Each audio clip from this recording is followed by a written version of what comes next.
The Jake Asman Show will begin shortly. Thanks to all these great Patreon members who help support the show. Get your super chats ready. Jake will be here in just a moment. If you love the New York Jets, this is the place to be.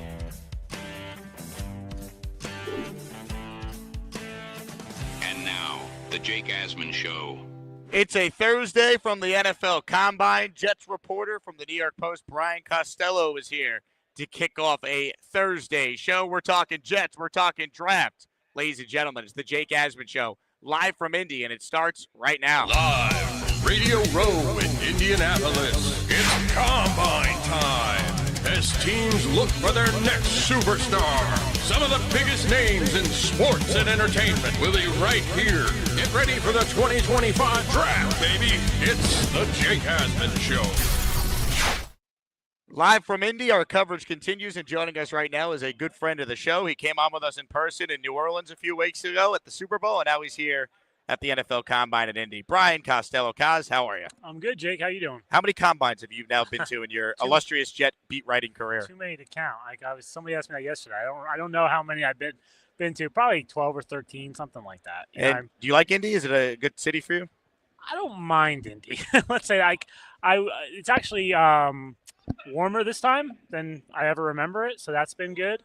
But it gets to be a little much. I'm ready to go home by the end of the week, which is now. 6:30 a.m. flight tomorrow, I believe. 6:30 a.m. flight, yes. So I'm anxious to get on that flight. I want to ask you about Glenn and Muji's appearance at the podium the other day. You've covered a lot of Jet coaches, a lot of GMs. What did you make of some of their comments? Did you learn anything intriguing based on what they said?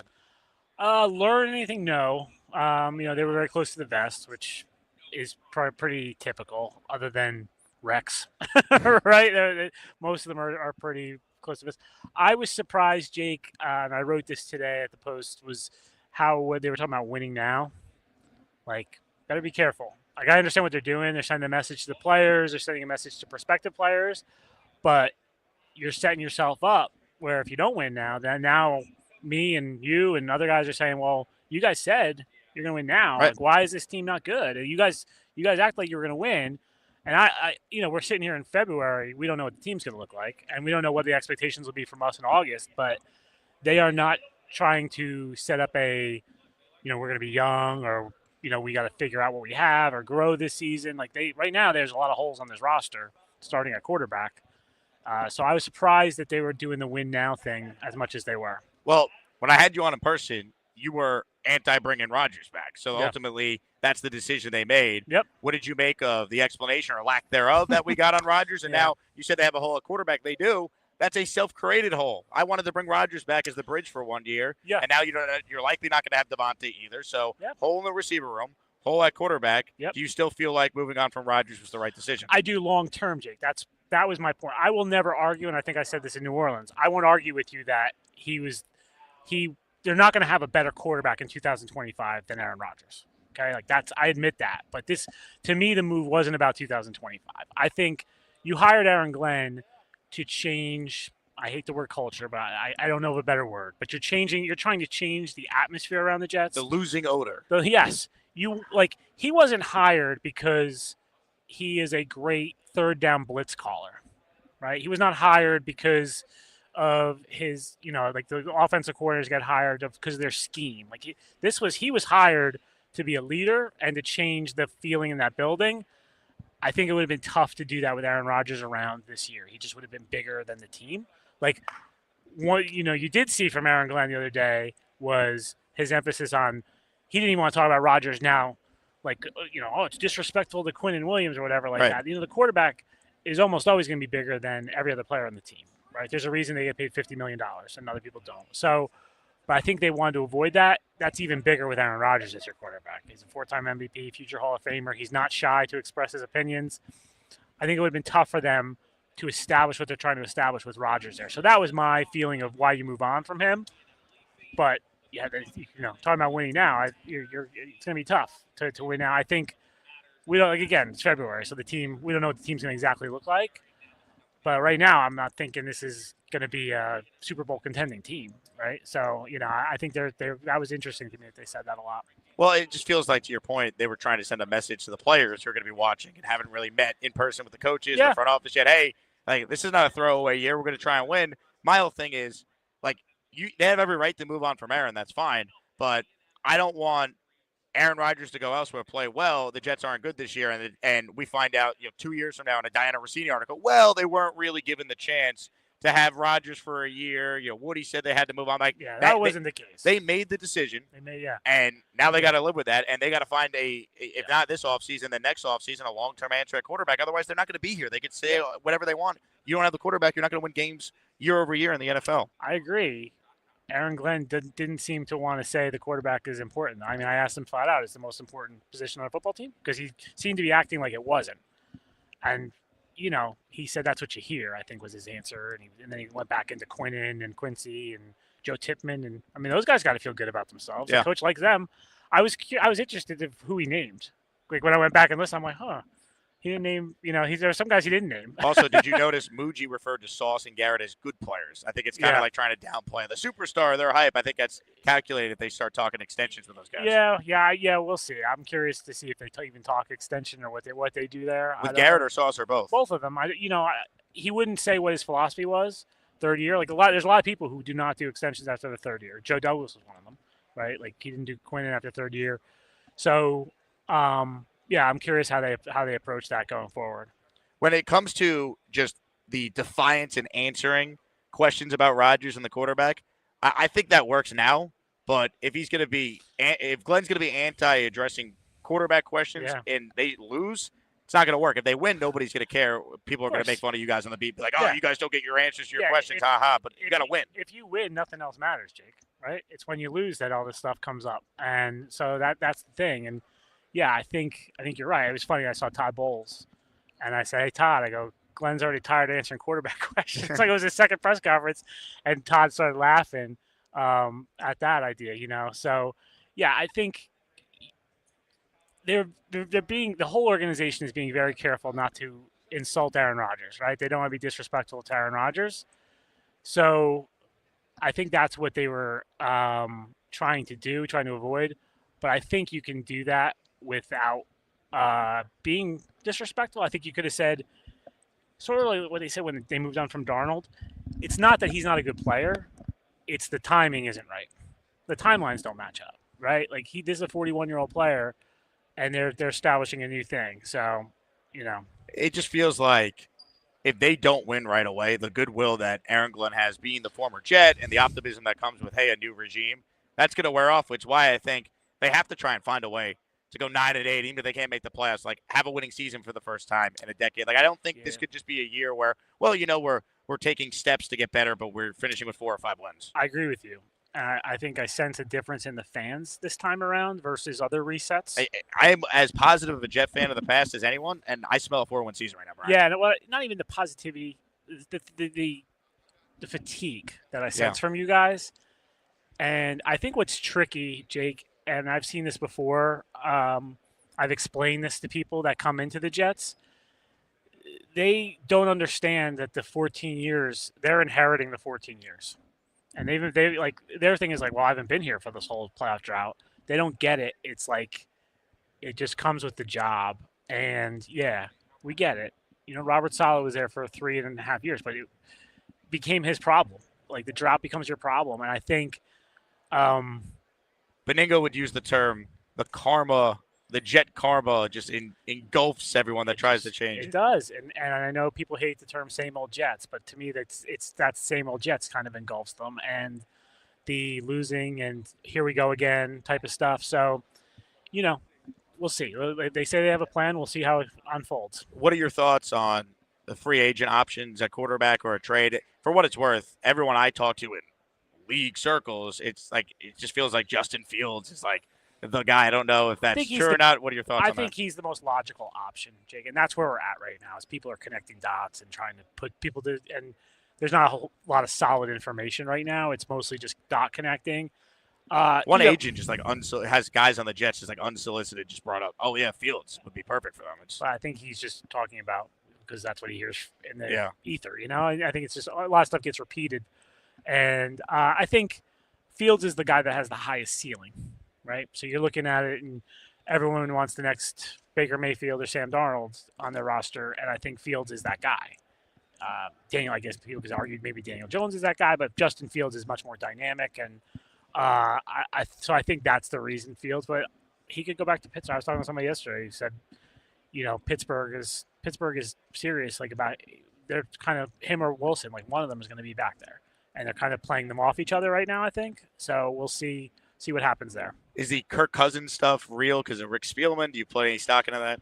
I don't know what happens with Kirk Cousins.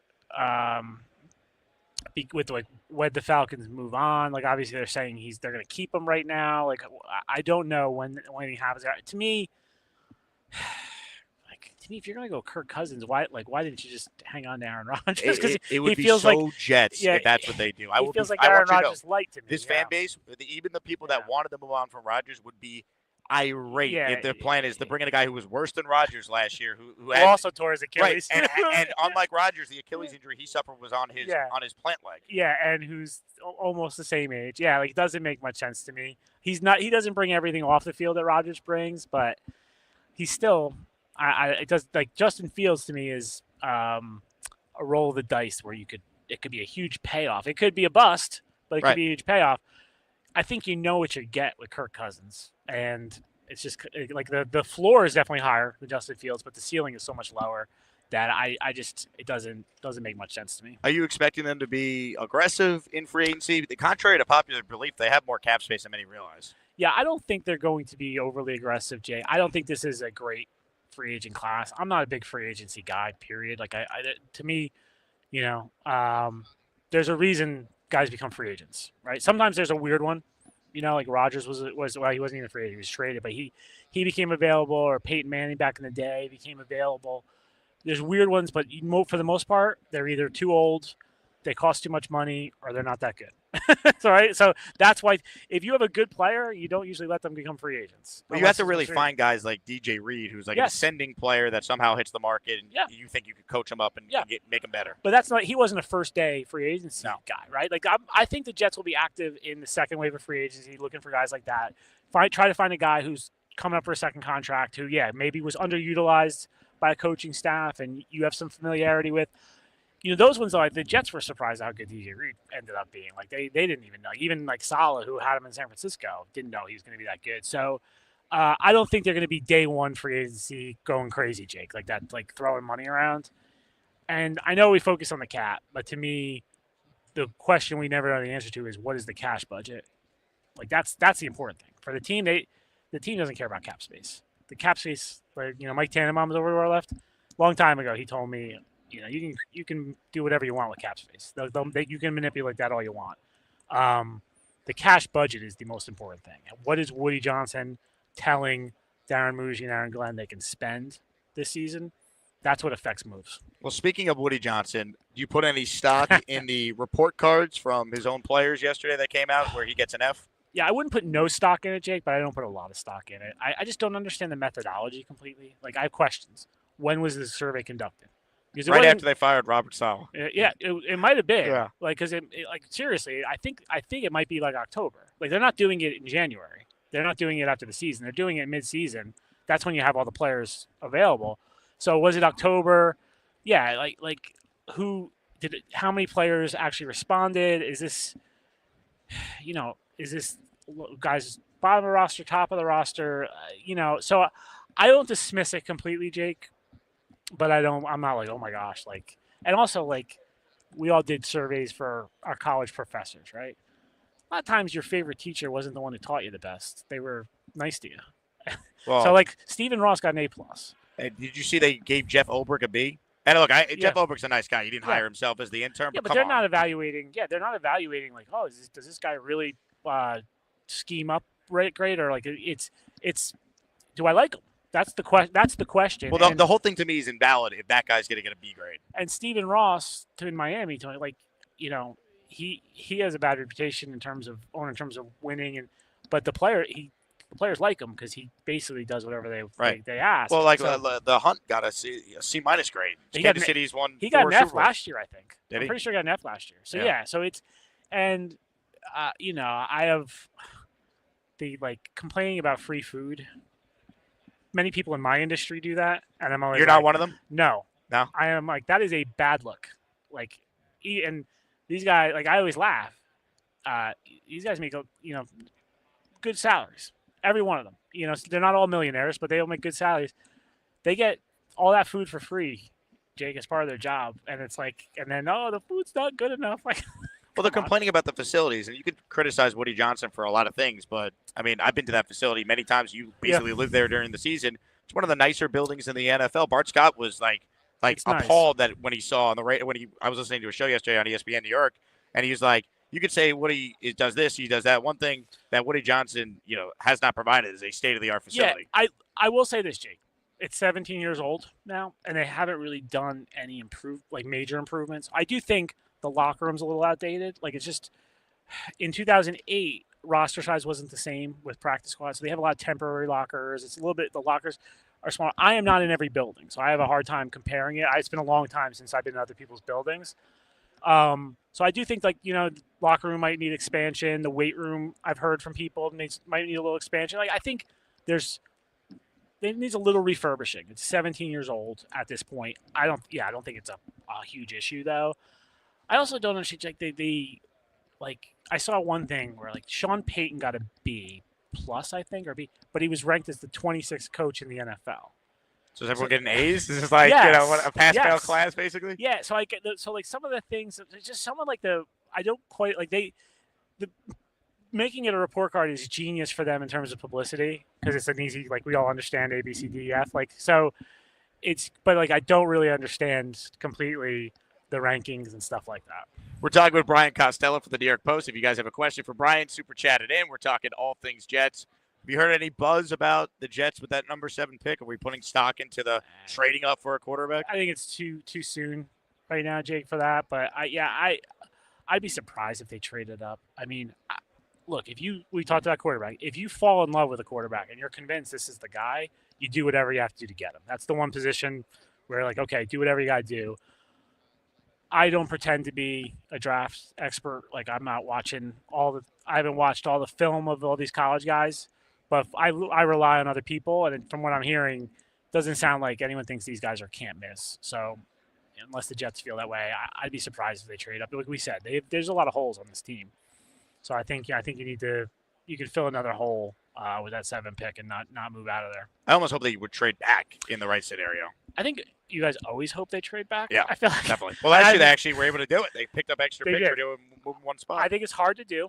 You need 2 to tango, and you need clamoring for some player there. So I get it. I think trading back, if you have 5 or 6 guys you like and whatever, and trade back and get more picks for sure. Well, to me, I know Kuiper mocked Shedeur Sanders at 7. If they take Shedeur Sanders after part of the rationale they're going to give for why they had to move on from Rodgers is everything that comes to them, and they take a guy whose last name is Sanders, and you were at Radio Row with me in New Orleans, has his own podcast set up as he's, not even in the league yet. Yeah. All that comes with that in New York, that to me would make no sense as well. Shedeur doesn't feel like an Aaron Glenn player. Yeah, I don't know what his relationship is with Shedeur Sanders' father. I imagine they were contemporaries. They probably know each other. But yeah, I hear you. I think that's going to be a big question for anyone drafting him is everything that comes with him. But hey, if you think but that was the reason they said they couldn't deal with Rodgers. So I will go nuts if that's what they do at 7. How old is Shedeur? 20, 21, 22? Yeah, in that range. Dealing with that at that age is different than 41, and you're going to get one more year out of Rodgers probably. Yeah. So I think it's different in terms of if you think this guy can be your franchise quarterback for the next 15 years, you're willing to hold your nose a little bit. I covered baseball before I did the Jets, right? And I was assigned to Barry Bonds during the years where he was chasing the records. I followed him around, and he was beloved by the Giants fans, the organization, and everything. And once he got the record, they couldn't have moved on fast enough, that team. And Barry Bonds could have hit more home runs in his career, but they were done with him because he was older and there was the baggage. So your tolerance for whatever comes with the player goes down as they get older. And so I do think there's a little difference there, but I understand what you're saying, and I do think it's a question.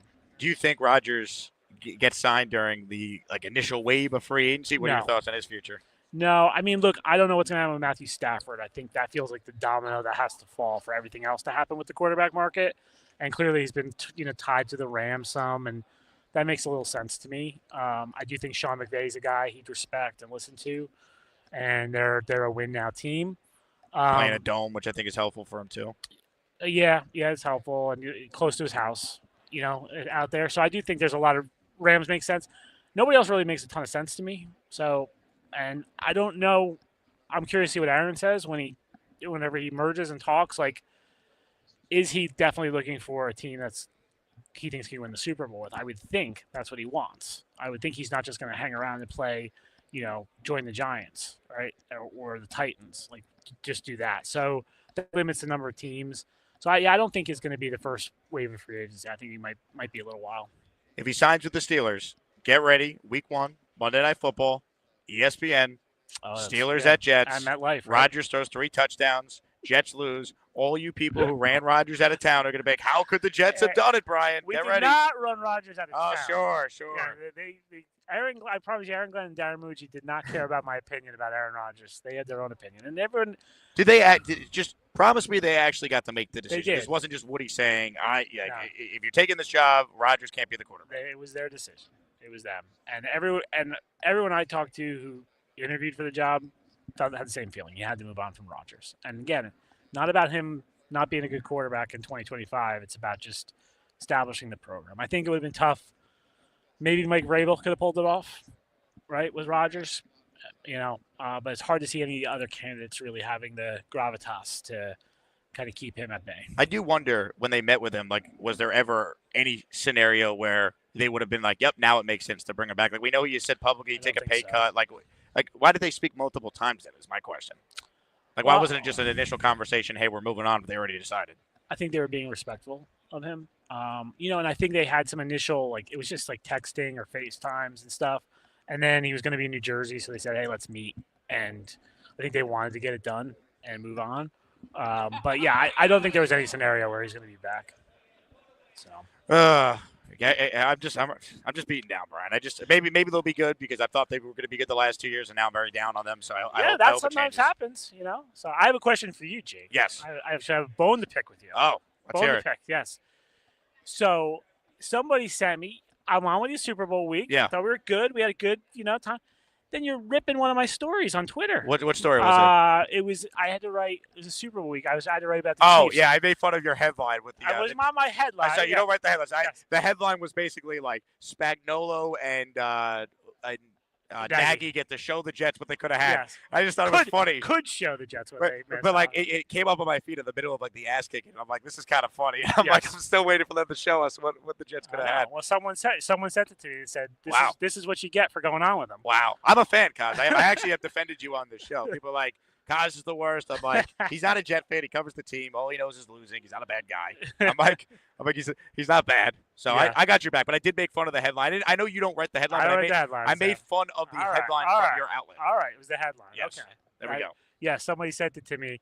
Are we gonna have a fist fight like Jordan Schultz and Ian Rappaport? I'm looking for Connor Hughes. Just walked by. I told him meet me at Starbucks at 3:00. Let's throw down at Starbucks. Yeah, I've been around a few of those on the beat where there was near brawls on the beat, but nobody ever called NFL security before. Did the initials of the guy involved, was it MM? He's one, but there's been a lot. It wasn't just him. Yeah, it gets dicey in there. It's a weird environment because you're competing with people that you spend more time with than your family. Right. So it's a little strange, but so yeah, it can get dicey sometimes with people. Well, Kaz, no fist fight here. Appreciate you hopping on. Meet me at Starbucks. I will. I'm sure catch up with you again at some point this offseason. Yep. So thanks for coming on as always, and enjoy Indy. All right, Jake. Thanks for having me. Brian Costello going with the pound there. Yeah. Costello's with us. The lights are making me sweat. There you go. The pressure.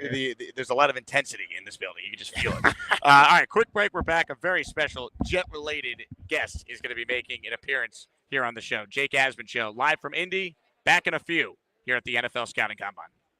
Is there any truth to the rumor you're having Knoble on your show? Maybe. Who the fuck do you think you are, Charles? I'm the Canobly, and I'm playing for the Jets next year. You better get used to it, motherfucker, because I'm coming to get you. Did you see the interview we did with Knoble yesterday when he called in? No, I did not.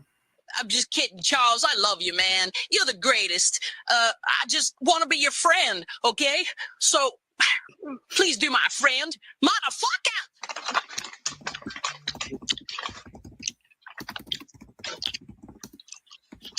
All right. Charles, thank you for the time today. Last night on a radio station in this town known as The Fan, WFAN, Keith McPherson took a call from Bobby Midnight, who wanted to ask some questions about Knoble. All right, let's go back to Bob in Vermont. I wanted to ask you, what do you think the Jets and Giants will do on the draft, your choices? And also, do you ever hear of a player from college called Knoble? Knobu? From what school? College. Yeah, but what college? It's just college. Do you ever hear that guy's name? No, I've never heard of Knobu from college. Knobo from college? What position does he play? He plays offense and defense. He plays offense and defense? He's a two-way guy? Yep, that's what he said. How do you spell the last name? Knoble. I can't remember how you spell it. It starts with K, I know that. Okay, because I'm spelling it wrong on Google. No, Knoble. Thanks for the call, Bob. I do not know who Knobo is. Maybe somebody listening knows of a player, a two-way player coming out of college that gives you like 300 options. I'm looking at Zoo. He's just laughing. I'm trying to find out. A two-way player plays offense and defense. Knobo is coming.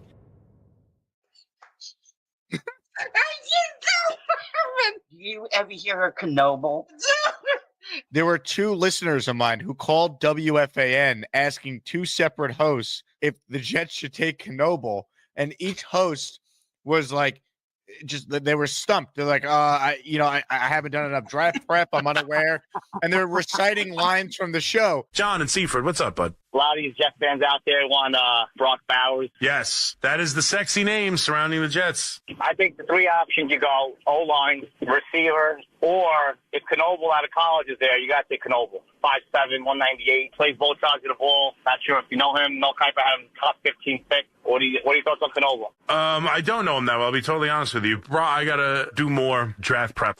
You said he plays both sides of the ball. Makes me think, who plays both sides of the ball in the NFL? We now have Knoble's testing numbers. There's a reason why Knoble has skyrocketed off the draft boards here. He has tremendous testing numbers. It's tremendous. The only knock on Knoble is he's 5'7", 198. But he's a two-way player. He can play both sides of the ball. And if you were listening to WFAN last night, it was Rob from Glenhead, not Johnny Quest impersonating Rob from Glenhead, called in to ask FAN host Keith McPherson if the Jets should consider this Knoble guy. Let's go to Rob in Glenhead first up on the Fan. Well, yeah, I'm out right now with my friend Neil Chipotle, just chilling out, talking Jets, smoking cigars. I was listening yesterday to your show. The guy Bobby from Vermont called up about this guy Knoble. Yeah, I think I found out who he was talking about. Okay, what college? What school? I didn't get that, but there was an NFL Network did a spotlight on him. Neil, look up the college this kid went to. So it's pronounced Knoble or something.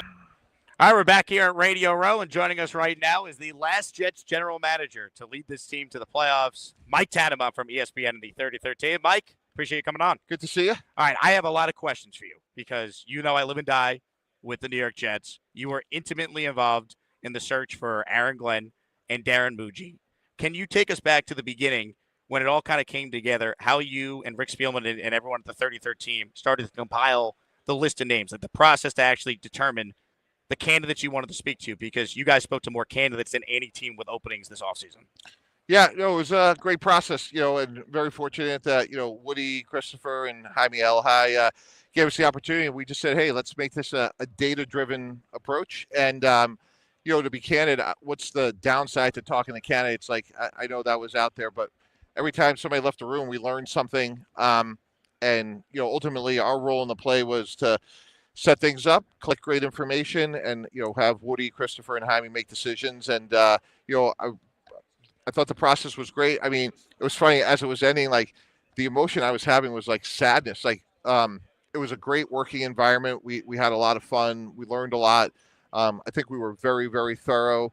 And I'm just a big believer, as Nick Saban would say, if you don't like the result, look at the process. And, that was the one thing we could control was the process. And we worked really hard at it and excited by the results we got. So I agree with the interview as many people as possible. But for the life of me, I just didn't understand why you look at a guy like Pete Carroll, who was out there, Mike McCarthy, who became available as you guys were really ramping up the interview process. John Gruden is interested in getting back in. No team even spoke with him. You guys are going to talk with so many different people. Why not talk to guys with rings on their fingers who have won Super Bowls, of course?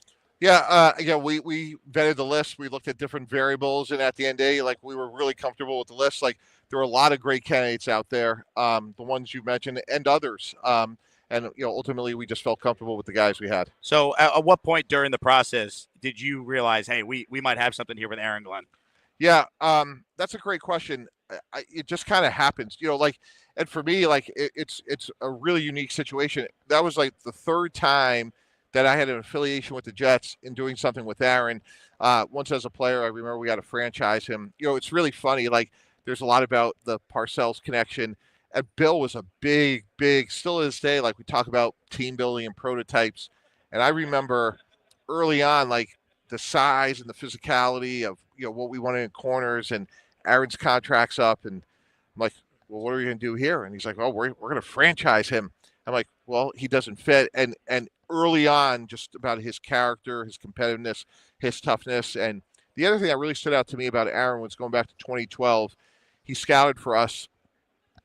And I think one of the ways you can assess somebody is— You gave him his start as a scout. Yeah, was the quality of someone's questions. And he would ask the best questions. And so, look, I've known Aaron, it's 28 years. And he's the same guy. So, for me, the process was more almost validating things that, at least some of the things I knew, and certainly for the group, I think each one could speak for themselves, but I think they all saw the same things. How important or how big of a factor is it that he does know the organization? He knows the owner. He was a player here. He was a scout here. He understands for a first-time coach. Because that was my big thing, Mike. I was very worried with any first-timer stepping into this situation. The Jet job is a lot different than maybe other jobs around the league. But because Glenn played and understands what he's getting into, I think he's not your typical first-time coach, if that makes sense. How much of his background with the organization factored into the decision? Yeah, Jake, what's kind of cool is there's now 5 current NFL head coaches who played for their teams. When you look at Mike Vrabel, DeMeco Ryans, Jim Harbaugh with the Chargers, and Dan Campbell in Detroit, those 5 guys actually played for the teams they're now the head coach of, which I think is a really cool thing, and I think it only helps with the learning curve. So with Darren Muji in particular, that was a name I follow football. I had never heard of Darren Muji, and I think it's always tough for us as fans. What does an assistant GM do? Because there's so many different roles in the front office that you obviously could speak to. Why was Darren Muji someone you guys identified as a candidate? And then how far along into the process did it kind of stand out to you that he could be someone that could do this job? Yeah, his resume really stood on its own. Went through various changes of new head coaches, GMs, and ownership. And when someone keeps thriving and getting more responsibility, that says a lot about them. And the plan he put together was compelling and detailed. And are you guys asking candidates hey, what would you do? Plan your off season? Is how detailed are we talking about? You're vetting candidates, and it's hey, you say you put a plan together. Is that hey, you're day one on the job? What are you doing? What are you doing this off season? Yeah, well, the interviews are pretty detailed, and they go in a lot of different directions. But he was clearly somebody that showed great organization, great detail, very likable, great leadership. Had a humility about him and confidence, which is a unique blend. And just again through the process, it was apparent. We felt really good about him. Did you guys go into this process with an idea of Aaron Rodgers is not going to be the Jet quarterback? We hear that it was up to the new regime to make that decision. I really hope it was. You were in there. Can you verify that it was truly up to Glenn and Muji what to do with Aaron Rodgers? Yeah, again, we were brought in to run a search, that had to do with hiring a head coach and a GM. You have to ask questions about Aaron Rodgers in the interview process now. Well, we asked a lot of questions, but again, if you think about it, sequentially, you have to hire a head coach and a GM. They have to put a staff together. They have to evaluate the roster. You have to evaluate where you are on the salary cap. How big is the salary cap going to be? What does free agency look like? What does the draft look like? So to even think about those things before really right now is, and with that said, Jake, we're sitting here in late February. The free agency is still 2 weeks away. And I promise you, if we were sitting here 2 weeks from today, player X or Y may be available. Matt Stafford may sign an extension. Who knows what's going to happen? Abdul Carter yesterday morning looked like the first pick. Then maybe he needed surgery. Now it looks like he'll be there. So that's one of the fun parts about being in the NFL. Things are constantly changing. But when you say you put together like an off-season plan, like is that for like that has to obviously include the quarterback? It's the most important position on the field. You talking about with Muji in particular? Yeah, like I'm like just like when you guys are going through the process, I'm just like I'm curious like how often the quarterback situation is discussed as you're vetting candidates to figure, because I mean that's been the biggest problem with this franchise in its history. They have not had that long time sustainable franchise quarterback.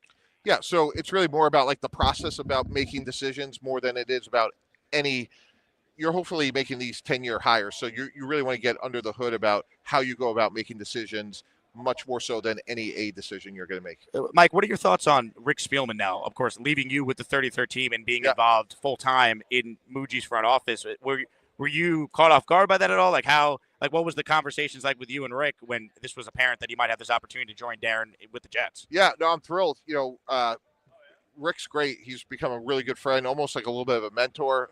He's had an unbelievable track record in the NFL for a really long time, starting all the way at the bottom as a Blesto scout, and I'm glad that it worked out for him and obviously for the Jets. I mean, I know it's a full-time role, but like, is he like, does he have a lot of influence in like decision making? Like, we're talking about a first-time GM. Rick is obviously well experienced. How big is his voice in decision making now for the Jets? Yeah, I'm not there, so I don't know, but I'm thrilled that he's there, and I'm sure they'll use him, and I'm sure he'll be a great resource. Would you have considered the same type of role if Muji wanted to hire you? Yeah, no, I'm comfortable. I'm happy with ESPN. I love it, Mike. So, are you asking me or telling me? Well, I knew you were gonna give me that answer, which is fine. I appreciate it.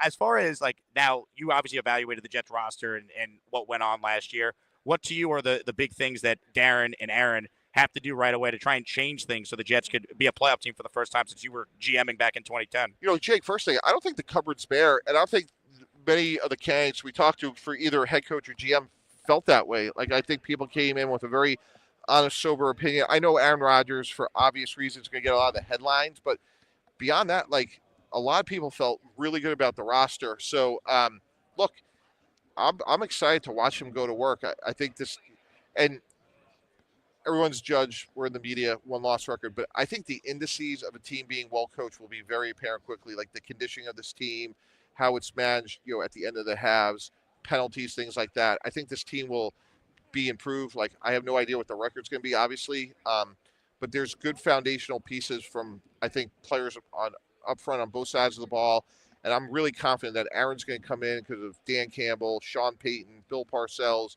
and come in, and this team is going to look like an Aaron Glenn team, which is, again, they're going to be tough, they're going to be competitive. But I think, Jake, you're going to sit there and say, like, well, that's a well-coached team. And look, we both know, like, there will be weeks the ball won't bounce that way. There'll be a 3-game losing streak. But I think when you look, at the season, I think by the end of it, you'll feel like, boy, the trajectory is going in the right direction. Well, to me, the big thing is, like, this team hasn't made the playoffs in 14 years. Haven't won a division title. So I had Chad Pennington on yesterday, your old quarterback. I mean, he was the quarterback the last time a division title was won. They haven't won more than 7 games, Mike, in a decade. It's just, we're just beaten down as fans. Like, I understand that these guys aren't, they're not responsible for the 14-year playoff drought, but it's like, it's going to be tough to sell this fan base on having the right people if this team goes out there and wins, 4 or 5 games next season. Yeah, and again, I don't have no idea how many games they're going to win, but I think everyone's going to be like, okay, these are the right guys. Things are going the right direction, and yeah, I'm really excited to see them, like, the impact they'll have. So Darren was asked questions about extending players on their rookie deals after 3 seasons. Garrett Wilson's up for a new deal. Sauce Gardner's up for a new deal. When you were a GM, what was your philosophy on that? And do you have any idea on Darren's philosophy in regards to those players? Yeah, so to be clear, I don't know what they're going to do. And look, I think the balance is, like, you want to keep and retain those good young players. With that said, you also want to make sure you're opportunistic in free agency. So it's hard. It's really hard. I mean, you could look at the Dallas Cowboys, for example. They have some great players in Dak Prescott, CeeDee Lamb, Trayvon Diggs, and now they're going to have to figure out what to do with Micah Parsons. You start stacking up 5, 6, 7 of those, it's hard to do other things. Woody Johnson yesterday received like an F in the NFLPA report cards. I ask you about Woody because you know him, you work for him, he brought you in to help with this process. He has said publicly, hey, I need to be a better owner. Do you get a sense that Woody is truly going to allow these 2 people that he hired, Muji and Glenn, to do their job, give them the resources for whatever they need? Yeah, look, I worked for him for 16 years. We had a great run. I hold him in the highest regard. You walk into that building, like you have all the resources there, and certainly, and Damian Woody made this comment earlier today on ESPN when we were on. He's like, you look at the team, like they were desperately trying to win. I mean, if you want to criticize, you could say maybe they should have go after another high priced veteran. So like, I saw that report, and maybe there were other reasons for that, Jake. Obviously, I wasn't there every day, but my gosh, like the way they comported themselves, like I thought it was like the opposite. Like they were trying to do everything they could, to win to keep Salah and Rodgers going. Well, when they talk about the food being bad or the facilities, like I've been in a couple NFL facilities, not as much as you, but like that's a state of the art facility. So that just feels like sour grapes. Yeah. Again, and maybe part of that was like they felt loyalty to Robert Saleh. He's not there anymore, so who knows what all the reasons are, but.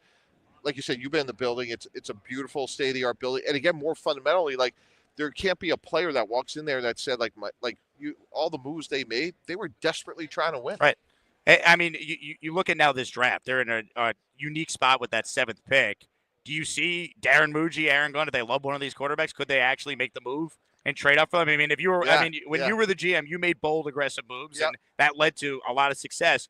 Do you think Darren Muji has a little Tannenbaum in him and would actually trade up for a quarterback? Well, I hope he doesn't have my appetite. So let's start there. Look, I think they'll do what they think is the right long-term move. And if we sat here and they traded up, I wouldn't be surprised. But likewise, like if they signed a veteran quarterback, maybe they trade back in year one and try to acquire, as many picks as possible. With 7 teams making the playoffs, things change a lot every year. I forgot what the stat is, but on average over the last decade, Jake, I think 3 or 4 new teams every year make I give the stat it's never the Jets, but it's 4 new teams on average that didn't make it the previous year, make it the following year. Yep. So, again, there's a really good foundation here. All the oxygen and the headlines will be about the quarterback position. They'll make other moves as well, but I could see them. I'm sure that quarterback position will be addressed. I'm not saying they'll be aggressive from day one, but I'm sure they're paying attention to that. Well, when you made the trade up for Mark Sanchez, can you walk my audience through what that process was like, how you identified Mark as the guy that you guys wanted to move up and make that deal? Well, first of all, you have to be prepared, Jake. So, we spent, I remember, borrowing, cajoling Matt Stafford's agent, like, hey, we want to get in front of Matt. And he's like, what are you talking about? You're picking 17. I'm like, well, we are today. But, that's not going to be where we're going to be. And it took us a while to get to 5, but we were able to get to 5, gave up 3 players, 2 picks, and obviously that worked out well. How did you pull that deal off, though? Because you guys didn't trade any future first-round picks, and now we see trades today in the NFL where if you're going up from 17 to 5, you're trading at least next year's first-round pick in that deal. Yeah, I think, like for me, like try to be a good listener, understand what the other side wants, and try to figure out, a landing spot that works. Are you on the phone with Mangini making that deal too, by the way? Yeah. Is that awkward at all after what happened in 08? Yeah, I went to see him and clear the air. I just feel like that's the right way to do things. It's just, hey, let's just sit down and talk things out. And, there's things we both could have done better. And, life's short and neither one of us are going to retire in the NFL. And, life's about relationships. So let's sit down and have a talk.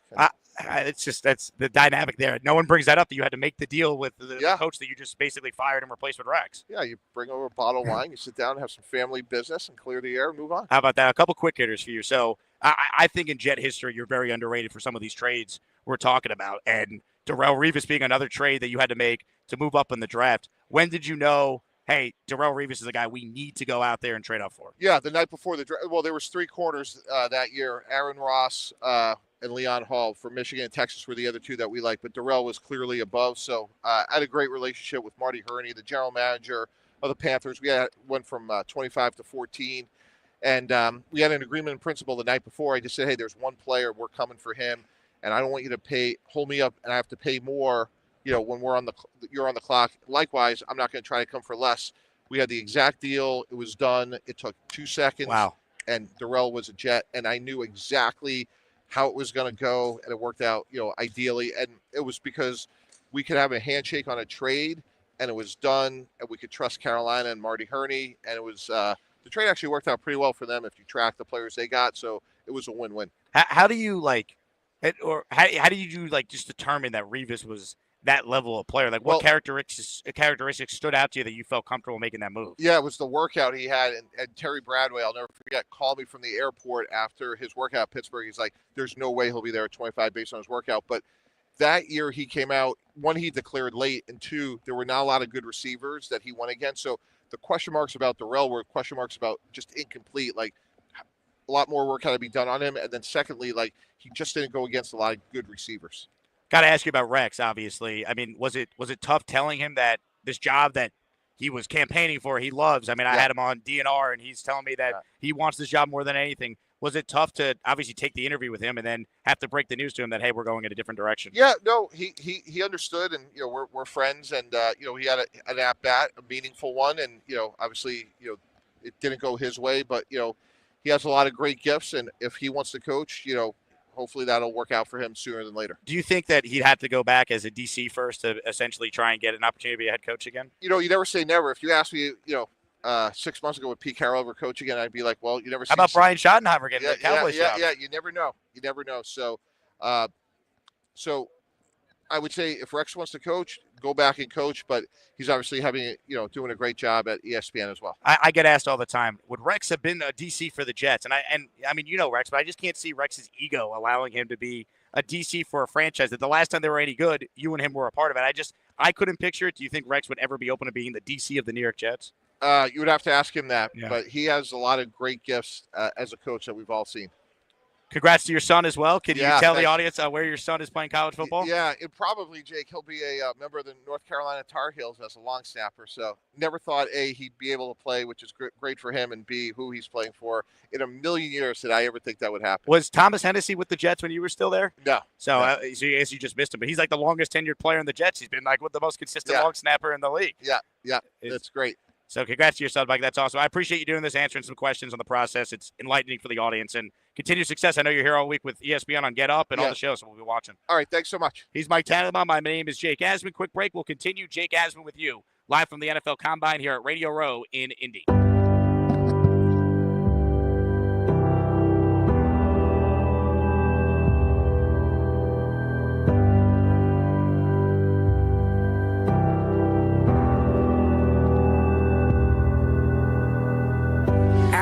Rodgers. Yeah.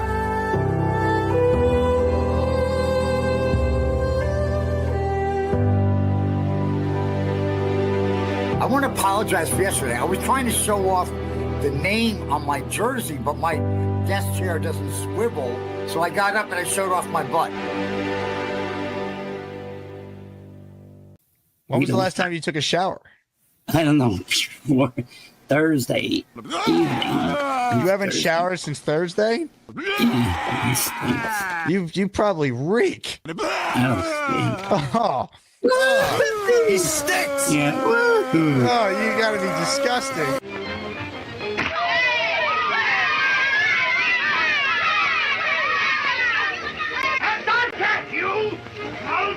Constantly play down to competition. How the hell did he lose to Zach Wilson when Zach Wilson was fucking trash? Let me finish, okay? Are you... How was the dinner the other night? Did you see Charles there? He had to leave early because his mom wanted him home. Do you have any other words also you want to ask me? What was your question to me? Do you remember Sam and Darnold? He was good, but then I think he retired because he got old. He's on the Vikings. Of course, I can get Charles's recipe for soup. Me too. Yeah, but anyway, Mourners, Knoble is alive. He's just not starting yet. Where is I don't know what happened. I don't know. Lane, thanks for the time. Right now, what I need to have happen, Charles, I need you to put on the Gorman tank. It's Friday. The vibes are high. Put on the Charles Gorman-inspired Jake Asman Show tank top for the people. I will maybe next week. What? Put it on. Put it on. Oh, my God, he's doing it. Football is back, bitches. Give us one more spin around, all right? Give us the full modeling. Oh, yeah. Yeah. Thanks for the ass. Yeah, we appreciate it. Charles, would you like to respond to Gator? He says you look like you combed your hair with a pack of firecrackers. How come you didn't congratulate him? I did on the baby. Yeah, he had a. You didn't say this, though. Hey, congrats on the sex. Congrats on the sex. Oh, my God. Yeah, how do you think babies are made? You know, it's funny. True story. When I was a kid, I actually thought I came from a stork. I shit you not, man. Like, you know, when you have all these dreams and shit, it's like, you know, here you go, here's your baby. That's what I thought happened to me when I was a kid. So to be clear, you were not acquired via stork, right? Yes, I was biologically made by my mother and father. Dennis Gorman? And my mother, Roseanne. Shout out to them. They did a great job with you, Charles. Was it sweet and passionate, or are you unaware of those details? Why do I need to know those details? I don't know. Maybe it would have. I mean, you wanted to know whether it was stork or baby making, so I don't know. Just figured you'd want intricate levels of detail. My parents made love twice. They gave birth to my brother, and they gave birth to me. Okay. Thank you very much for clearing that up. Just put myself in these goddamn situations.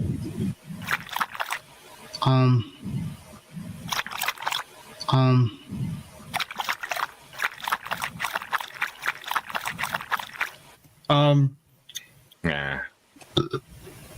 I can't believe this. But one of your arch nemesis has just called in to challenge you. Buckle up. Ladies and gentlemen, this is the Asmaniac Rumble. What do we have here? Look at this guy. This guy. Talk about Gabagoo. Oh, let me get some words in. Look, the Jets, Aaron Rodgers, quarterback. Josh Allen, quarterback. Patrick Mahomes, quarterback. We bring back Tom Brady. You trying to tell me that those four quarterbacks aren't going to make a difference? Timeout. Look, Tom Brady is happily retired. he's still got something. You don't know what you're talking about. Hey, you don't know what you're talking about. Hey, relax. Before you blow up with blood pressure. I'm not going to tell you again. Hey. Relax. Oh. I'm not going to tell you again. You're making me upset. I'm getting upset. Yeah, getting upset what? Yeah, what are you getting upset at? No. Get out of here then. Go. Go. Go. If you're going to act like a crybaby, go. Oh, I'm getting upset. I can't feel this way. I need a new diaper. Ma! Meatloaf and a diaper change. Ma! Jake, this is embarrassing to the public. I'm not going to listen to this crap. What? You're making a damn fool of yourself. Mahomes on the Jets, along with Tom Brady and Josh Allen on the Jets. It's going to make a difference. A winning combination. Man, a diaper. First of all, you're making an ass out of yourself, and you're not acting like a normal human being. Please act normal. That you don't use to clean the funnel butt. Funnel butt. If you're gonna act this way towards me, I'm not gonna act like I'm not gonna hear this BS. Funnel butt. Funnel butt. Get out of here. I don't want to hear him. Oh. Do you understand me? Take a walk. I said take a walk. Where am I going? You know where you're going. To the back of the line. Get your ass out of here and act like a civilian and do your part like everybody else. Jake, he told me to get to the back of the line, Jake. I don't like when people tell me to get to the back of the line. Get used to it, son. I'm not going to accept you. I will go to the back Get in the line. You. Good. All right. Give me a real person to talk to. I'd like to speak to Bobby, but he's a little sick right now. That last guy you heard on there,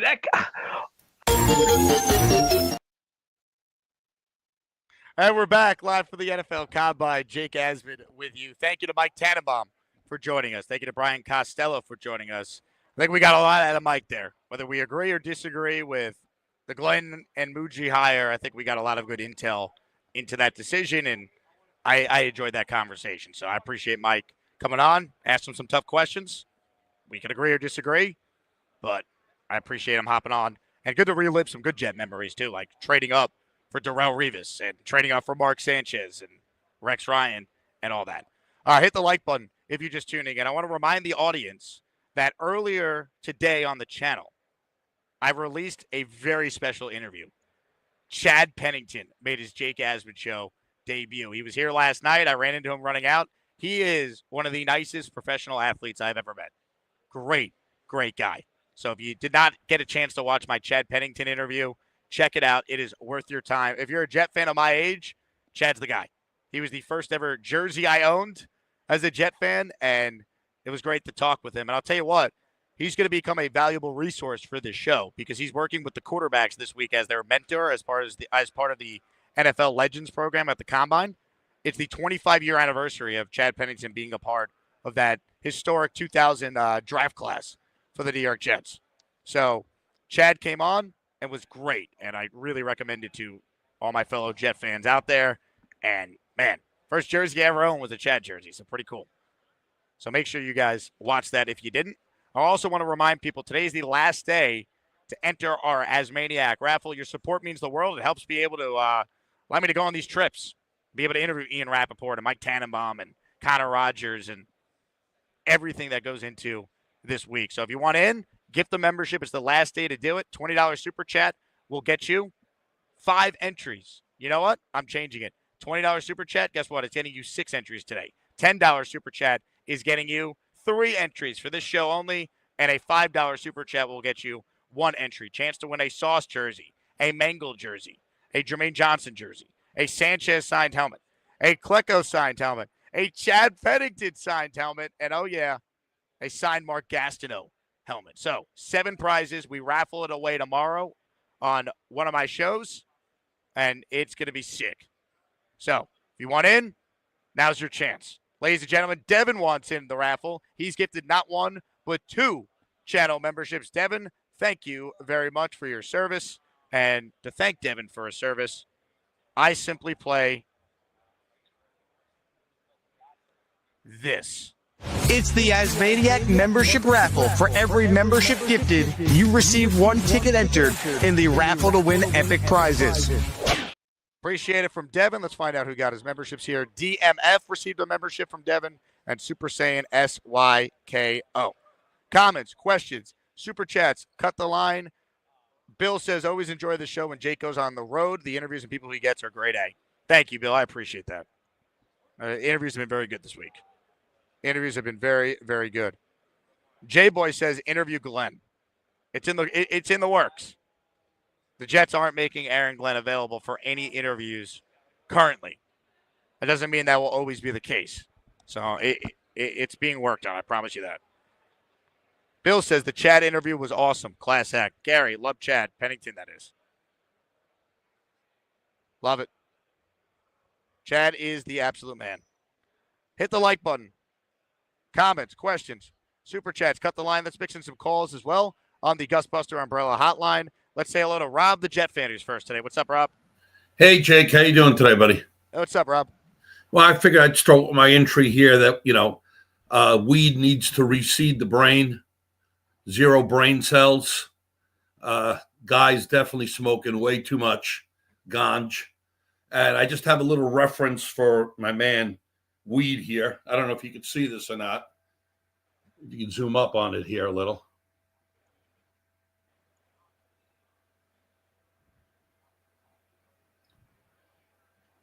I don't know if he's familiar with they made a wrong turn to my house, and I referenced them to go over to Weed's place. This is the old sitcom and movie Cheech and Chong. So I figured, they made the wrong turn. They should be heading over to Weed's house there and stuff. Weed showed me crying there and stuff on his last thing. But after I defeat him, Jake, this is what I'm going to be doing. Just give me another close-up one more time, please. Rob, I really like this strategy. I feel like you're winning the audience over. You think? I think so. I need the Asmaniacs, please. I need the OGs. I need the youngsters to get behind me so I can get into the next round. And then if I lucky to make it, Jake, I can face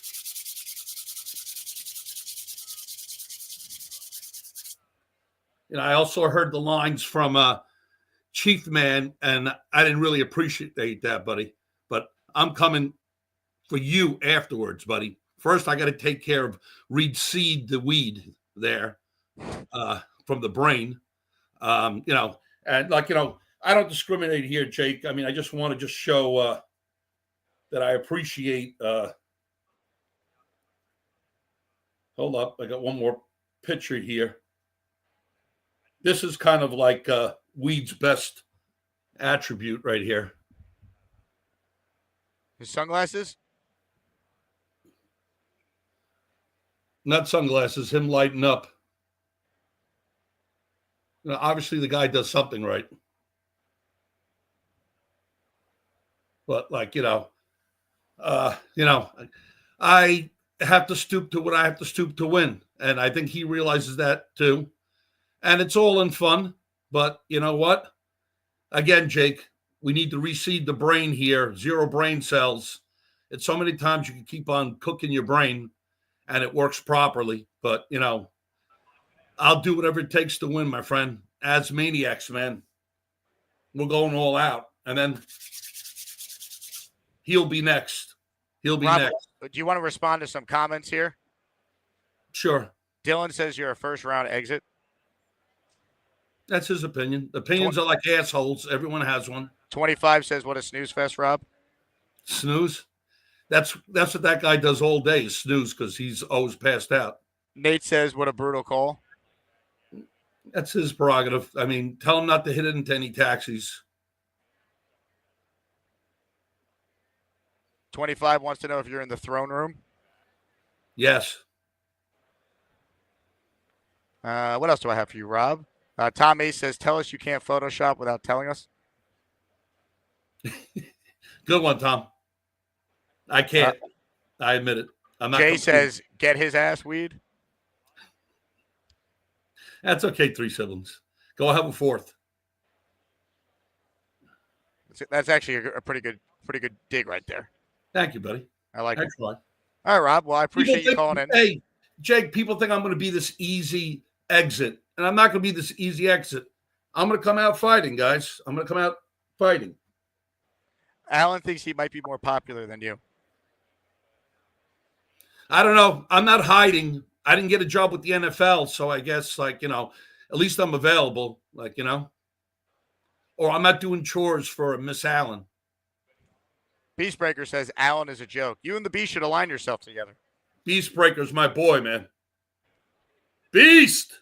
I'm rooting for you, buddy. Ladies and gentlemen, Rob, the Jet fan from Glenhead, talking trash ahead of his big-time matchup with We the People in the 9-8 in the Hood region. Women. Tremendous. Ladies and gentlemen, how about a 10 spot of channel memberships? Jets Johnny going head-to-head with Allen, paying it forward to the Asmaniacs. Let's go. Sound the alarm.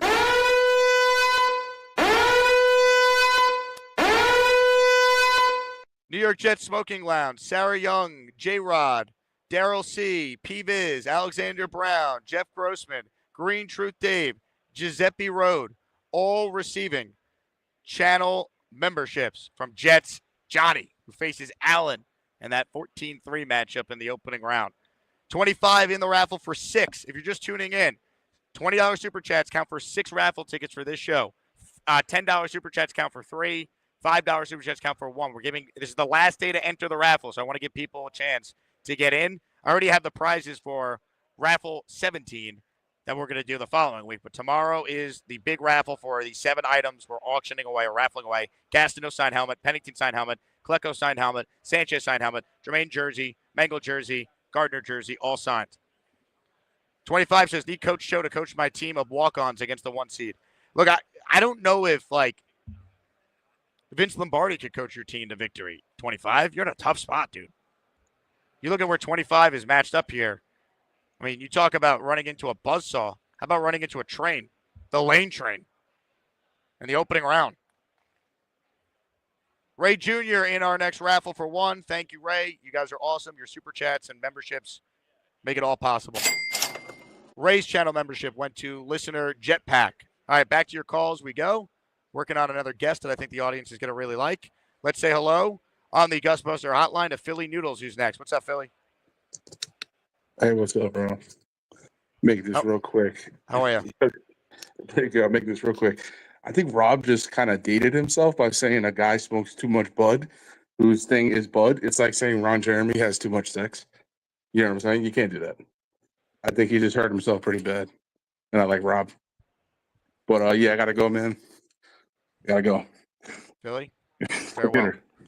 Enjoy. From Philly Noodles, a man this channel knows well, to a guy who is on a run right now. So great that he could win the entire tournament. Ladies and gentlemen, it's Mikey time. Hello, I'm Mikey. I'm Bobby's little bro. Have you seen Jake Graves? She's so beautiful. I love my boy Jake, but not in a gay way. I am so happy. I'm not going to touch anything, I promise. Hey, Jake. Hey. I was happy you talked to Chad Pennington. Yeah, how great was that? He's a great quarterback. I met him in real life when I was dancing with the cheerleaders. one that year. The cheerleaders and I were dancing with each other, and 10 pennies I said, "Go Mikey, go Mikey! It's your birthday, it's your birthday! Yeah, go Mikey, go Mikey!" I'm happy to be in the tournament. I was thinking go to Bobby's house tomorrow instead to do the bracket tomorrow. I was thinking doing it tomorrow instead of today because I've been rushing around. I had to go to work today at 2:30. And guess what? Guess what, Jake?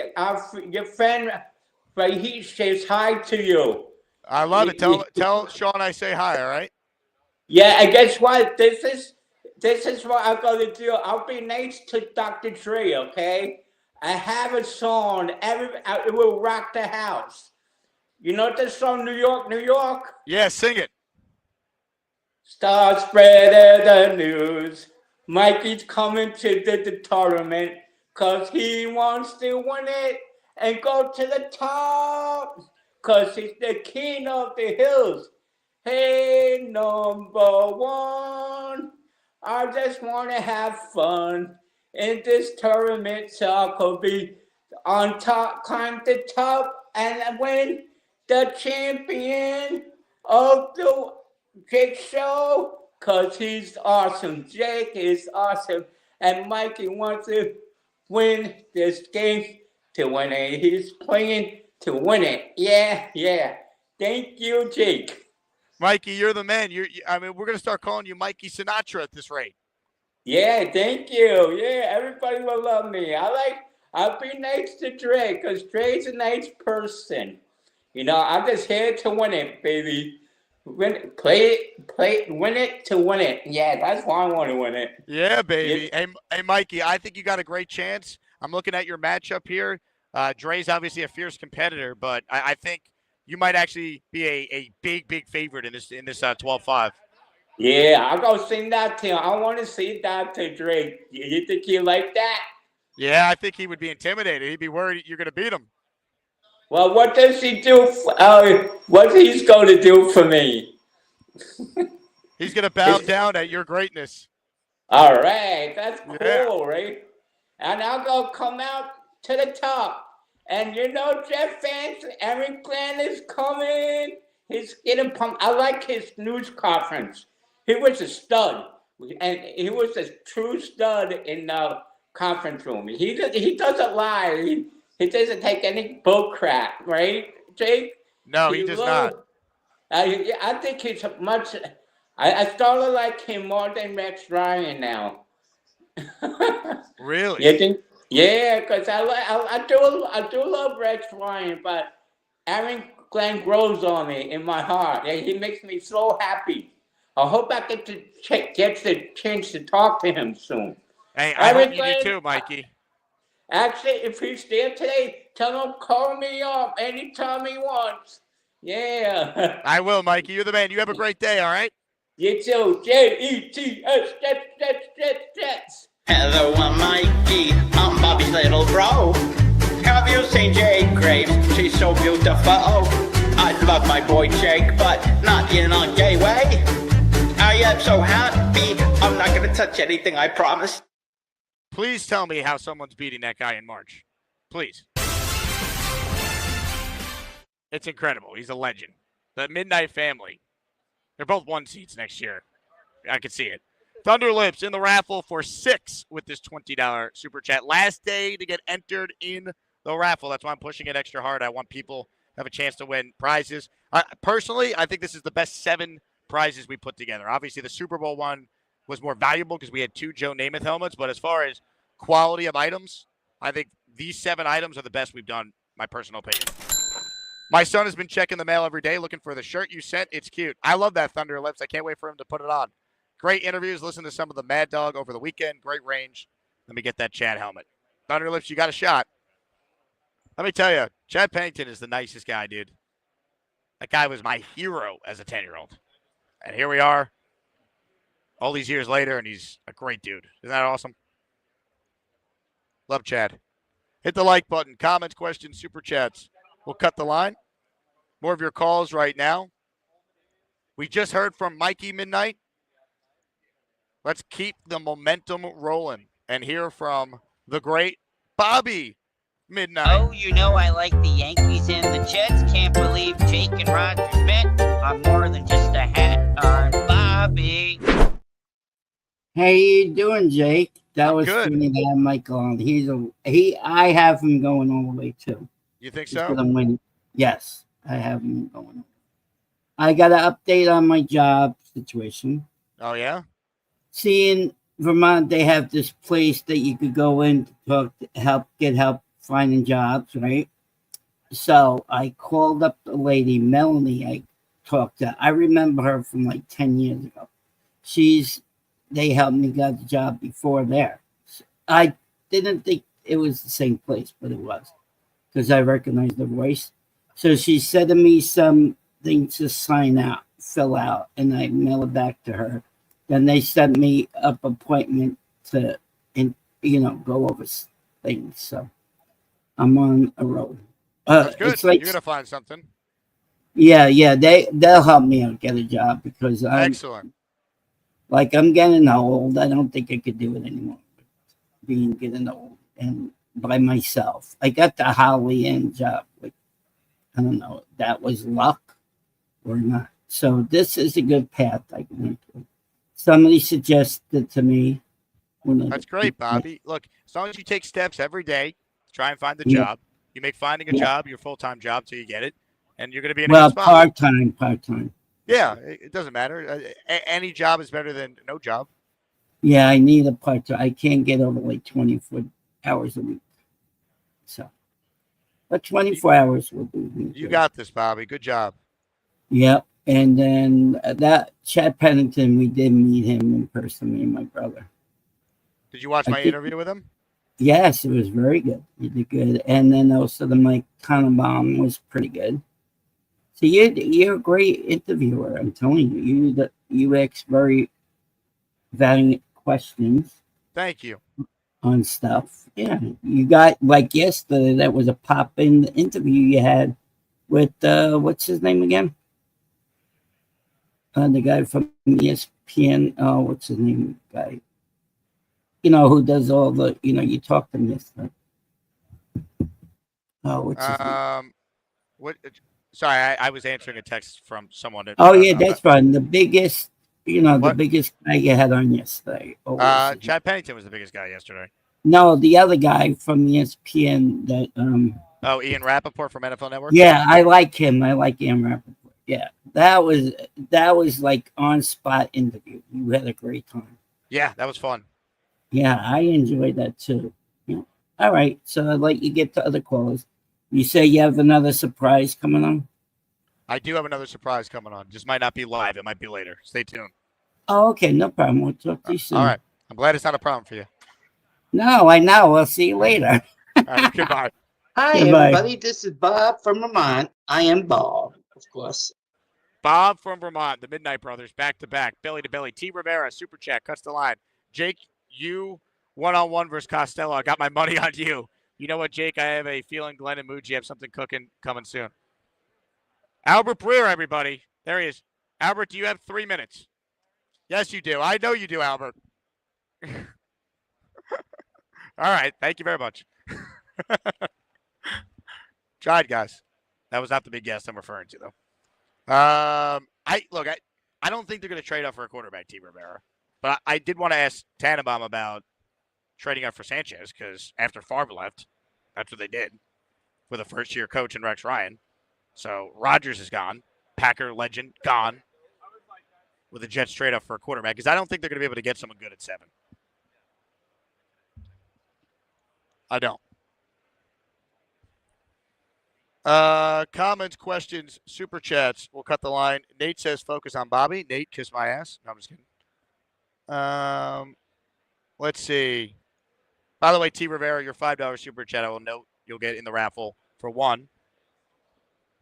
Let me see. I'm working on a guest for you guys right now, but it's hard to do this without a producer and host the show and produce this show. But we're going to make it happen, baby. All right? I'm like Boy Green losing my gosh darn bananas in here. I'm going to lose my gosh darn bananas. Let's get to more of your calls right now, shall we? Ladies and gentlemen, on the Gus Buster Umbrella Hotline is a man that needs 0 introductions. but we're going to give him the proper respect anyway.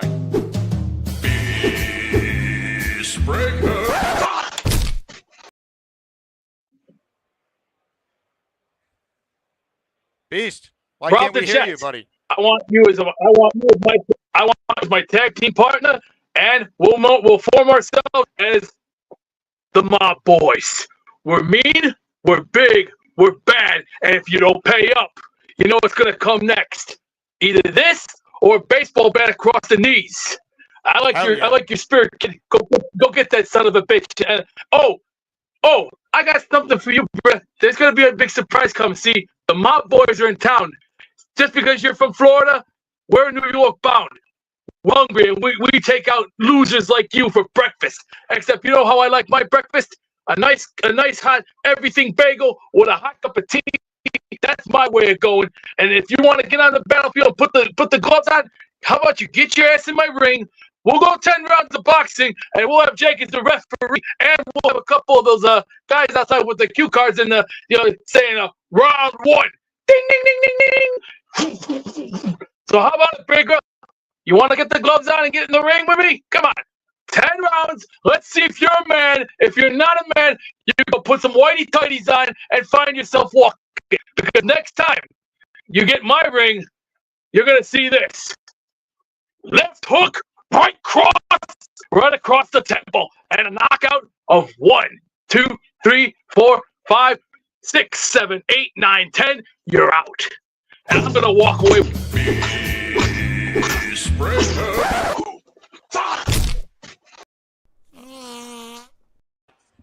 Joining us right now, you watch him on SNY. He covers the Jets. He routinely puts Zach Rosenblatt in a body bag.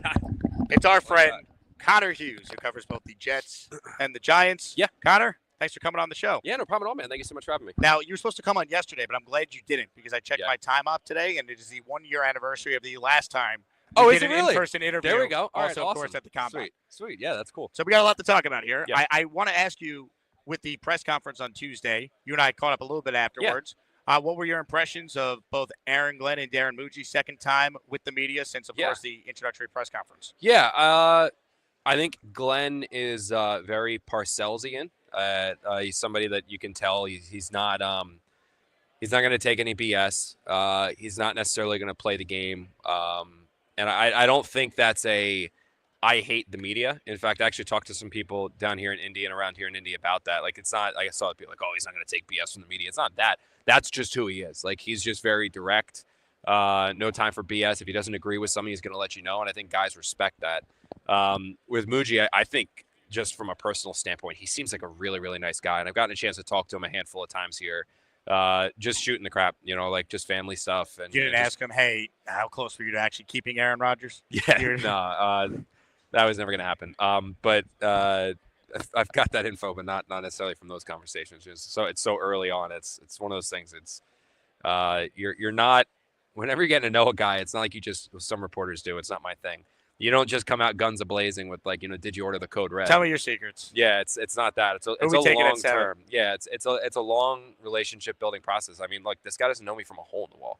Aaron Glenn doesn't know me from a hole in the wall. Like, I stood in front of him, so it's a time period of like me learning I can trust them. That's a major part of it. Like, I've been lied to before by coaches and GMs. Like, Salah's lied to me before. Like, Mike had lied to me before. Everyone's lied to me before. It's learning who you can trust. And them also learning they can trust you. And when they do tell you things, like, there's a confidence that, like, I'm not just going to go run and tweet it and say everything. Like, it's a relationship building process. And, I got there towards the end of the last regime with a lot of people, and they learned that they could trust me. And I learned a lot of things, and my coverage, I think, was accurate in a big way because of that, just because of the relationship with people I could trust. But it's back to square one. Like, again, these guys don't know me. I like to think I have a decent reputation, but like, they still need to learn. So I didn't ask him anything like that, but he seems like a very, very nice guy, humble guy, grinded to get here, family guy. And from what I heard, he's a golfer.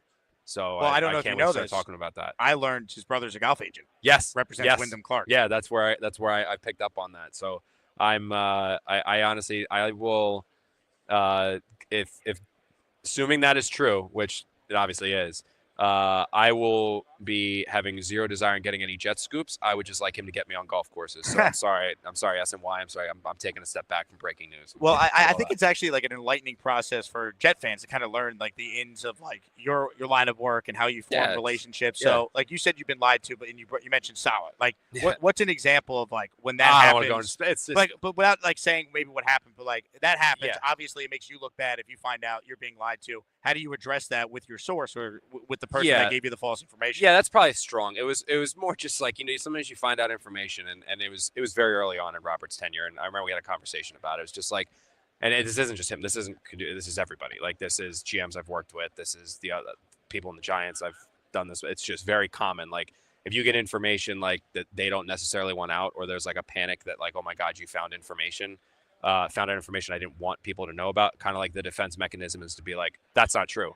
And it's like, no, it is, dude. So it's like, it was just kind of an understanding of like, if don't tell me it's like, it's not true. If it is, just say like, can you sit on it? Like something like that. It's different. Or But we're not going Robert's to comment on it. Yeah, correct. Yeah. He wasn't a bad, I don't want that to be like, lied is a strong word. I shouldn't have said lied, but he was a great guy. I have a great relationship with him still.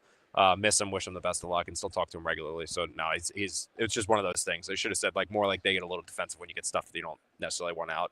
And it's just about building trust. Like the understanding of like, just because I know something doesn't mean I'm going to run and tweet it. Like I remember talking to NYJ Matt actually about that for, I shouldn't say I'm close with him because I need to keep up the public persona that we hate each other because we do, at least until this Badlands event that we're going to. We're going to have a throwdown. But I remember talking to him about that, like, and saying, like, sometimes you get stuff, and, like, just because you have it doesn't mean you run. Like, you need to think the long-term game of, like, me reporting or breaking this news. Like, what's the long-term outfit of that? Like, okay, I can report this, and, it's going to get good clout on Twitter or on X or whatever, like, for a day. But, like, also now this person's never going to talk to me again. Is that worth it? Like, is that 5 minutes of fame, like, breaking news fame worth it? Like, no, you're always – it was advice I got actually from Art Stapleton, who's sitting right at the cross here, is, like, you always need to think – before you break anything, you need to think, is it worth this person never talking to me again? And it's a lot of times the answer is no, or like you just confirm with hey, is it cool if I write that, run with it, stuff like that. So again, this business, people need to realize it's very relationship driven, and it's fun when you have a regime like Robert and Joe were there for a while, and you build relationships with not just those guys, but the people that work under them, assistant coaches, coordinators, AGMs, the player personnel guys, the scouts, and then it's kind of a bummer when they all leave, and because now it's back to square one of like I said, of people who have no idea who I am, and you're just building that up. Well, if the next regime is actually good at their jobs, they'll be here for a long time. Should be, yeah, should be. They should be. But I'm done. One of my best friends from home, from college actually, is a diehard Jets fan, and people who know me know I didn't grow up a Jets fan.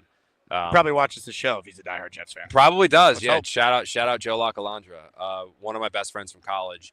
And usually when I need some kind of background Jets information, he's the guy that I go to because he is a like former season ticket holder. Dad was a diehard. He's a diehard, and like he knows the Jets in ways that I don't. So like I'm like, hey, back in like the 90s, like why did this happen? Like, I remember asking him like silly questions like why did they ever move on from Sonoris Moss? Like things like that. Like that, or like if I need a pulse of the fan base, like he's very level headed. So I'll hit him up and be like, dude, so what did you think? Like he was one of those guys, and he and I were talking about this the other day. He was over the house.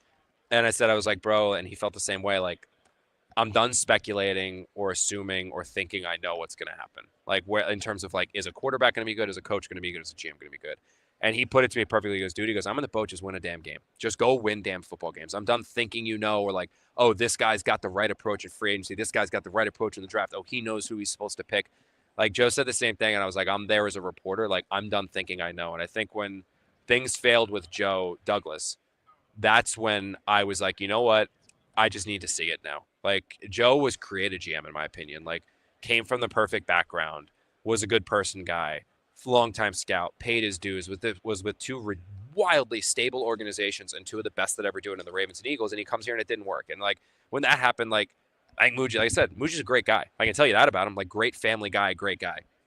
However, like, I have no idea if he's going to be a good general manager. And no one I talk to around here is going to know if he's going to be a great general manager because he's never done it before. And so until he goes out there and does it, like, that's when we'll know. Well, to your point on that, I'm not saying I'm anti-Aaron Glenn because I'm not. He's obviously qualified. He seems like a good guy. Darren Muji, like, he might be good, he might not be. But it's, once again, two first-timers in this media market with this franchise, first-time play caller. Like, it's just – it's unless you're just always blind positive Jet fan, which I think some are, but not as many. Shout out Boy Green. Right. Like they're going to win the Super Bowl every year. Yeah. Like Will Parkinson's selling me on them somehow winning 9 games next year. I'm usually the positive guy. I don't see it. I thought it was a mistake to move on from Aaron Rodgers. Yeah. I think this team right now is not going to be very good next year. And I know we haven't had free agency in the draft, but like I just don't think that this regime could go 4-13 in year one and it's like all okay. Like they got to win. Like there has to be meaningful progress, whatever that looks like this season.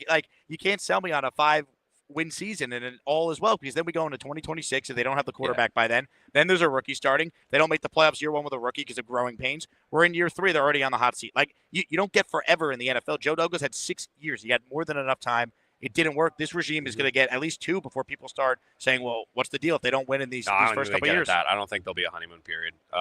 I genuinely don't believe there will be. I said it to somebody last night, actually. No honeymoon period, but I'm saying like you won't have the fires after year 1. They'll get like I don't know, man. Sure. Like with Adam, you had fired after week 4. Well, you never should have hired, though. That's the problem. Yeah. I don't think if they hired Matt Nagy, it would have been the same effect. There will be very loud criticisms and cries and yelling and stuff like that. I think early. If they don't, they need to get off to a good start. They need to get off to a good start. And they need to be really competitive, and they need to be fighting hard. Like if they're losing, to the Buffalo Bills, 31-28, like okay, fine. Like if they lose to the Chiefs and it's close, like things like that, like really good teams, if they lose to them close. Okay, but I just don't think that I don't think there's going to be this giant grace period that Salah had, that Joe had. I don't think that's going to exist this year. I think the Jet fans, justifiably so, 14 years outside the playoffs, a really damn long time. Connor, 10 years since winning more than 7 games. Yeah, and I didn't even know this. Joe Laclandre, he was the one who told me this. Like the best. He said something like the amount of times the Jets have won double-digit games. Like I think it's like 5 or 6 times they've won double-digit games, and like. They've never won more than 11 or 12 in a season. He was telling me something. He's a encyclopedia. He was rattling it off. I was like, holy crap. The most amount of wins in a Jets season is the 98 team with 12. Yeah. That's it. And I was like, holy crap. So, like, I mean, I just think it's I don't know, man. Like, I think that they need to be a very competitive team early, and I think they can be. Like, I don't think it's impossible to do that this year. You get Tyrod and Justin, and you add a couple pieces. Like, I don't think they're going to be contending for a Super Bowl or the divisional title, but they can be a solid team. I mean, you see that. Teams turning around quick. The Atlanta Falcons, I didn't think, were very good. They were still a competitive team down the stretch. You know what I mean? So the worst thing the Jets have going for them is they'll probably have to play the speedy Dolphins in September, October when they're not in December, and then you got to play the Bills twice. And the Patriots, I think, are going to be pretty good. I think the Patriots are going to be pretty good moving forward. Well, you look at like the outlook for Glenn. He doesn't want to talk about the quarterback, which is fine. But if this team gets off to a bad start and he's being asked questions about the quarterback, that defiance, it only plays well if you're winning. So, like, it's going to get, I don't want to say contentious, but it's going to get awkward at times, or there will be that back and forth if the team doesn't get off to a good start and there's questions at the quarterback spot. Yeah. I mean, I think we've seen that.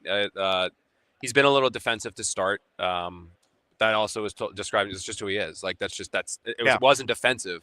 It's pointed. And he's also trying to like send a message to his team by doing it through you guys. Yeah. And like I said, we'll see how it goes. I mean, eventually everybody needs friends, and eventually everybody softens up. Like Todd kind of had that for a while. He softened up towards the end. Like even the most hard-nosed coaches like that usually soften up at some point and realize like, we see these guys every day. Like there is a working relationship between media and all that, and very, very seldom does it work where you just completely cut the media off, unless you're Bill Belichick with the Patriots, and you can put your hands on the table, and you got 7-8 rings, however many he had. So, I think that's I think it'll be a fine. Like he's not an asshole. Like he's a good guy. Like that's everything people have told me about him. So it's just like I said, he doesn't know us aside from Samini, who covered him when he played, and he even tried to make an example out of Rich at that. I know. Conference. Like and again, that's just like kind of how he is. So he worked hard to get here. A lot of people respect him, and I think it's just a matter of finding the respect for us and us finding the respect for him just by getting to know each other. Because, again, none of us know him. This was the second time we've seen him. You brought up Justin Fields. Everyone I talked to, I don't know, maybe it's connecting the dots. Maybe there's something to it. Like, that's the name you keep hearing with the Jets. Are you buying into that? Yeah, because it makes sense. I mean, because he's not going to be expensive. He can run the ball. What's not expensive, though? Because I've heard, like, mixed. Like, is he going to get $10 million like what Darnold got from the Vikings? Probably. Yeah, probably. 1 year, $10 million deal, something like that. Yeah, I mean, that's fair, I think. I don't think he'll get more than that. I mean, unless there's a bidding war for him, which I don't think will be there. Well, there's just the quarterback options out there stink. Yeah, and the problem with Fields, though, is I also don't think he's very good. Like, I think that's a problem. Like, I remember talking, again, it was the last regime, but there's a reason the Jets didn't draft him second overall. Like, they did not think he could be a consistent quarterback in the NFL for a myriad of reasons, among them being he couldn't really read a defense, and in the face of pressure, he kind of melted down, and you've seen that a little bit. I mean, even I talked to some people in Pittsburgh. And when they made the switch to Russell, and they were like, dude, guys are wide open, and he's just missing them. And so we'll see. But yeah, I think that's kind of the quarterback that is most commonly associated with him because, I mean, Daniel Jones is going to come here and save the Jets. I mean, Sam Darnold's not coming back. So if you're looking at Kirk Cousins, maybe, but I was told he's going to have a lot of suitors. He's going to have a lot more suitors than people think. If they sign Kirk Cousins after they got rid of Aaron Rodgers, who was objectively but it's less better, of a headache. Okay.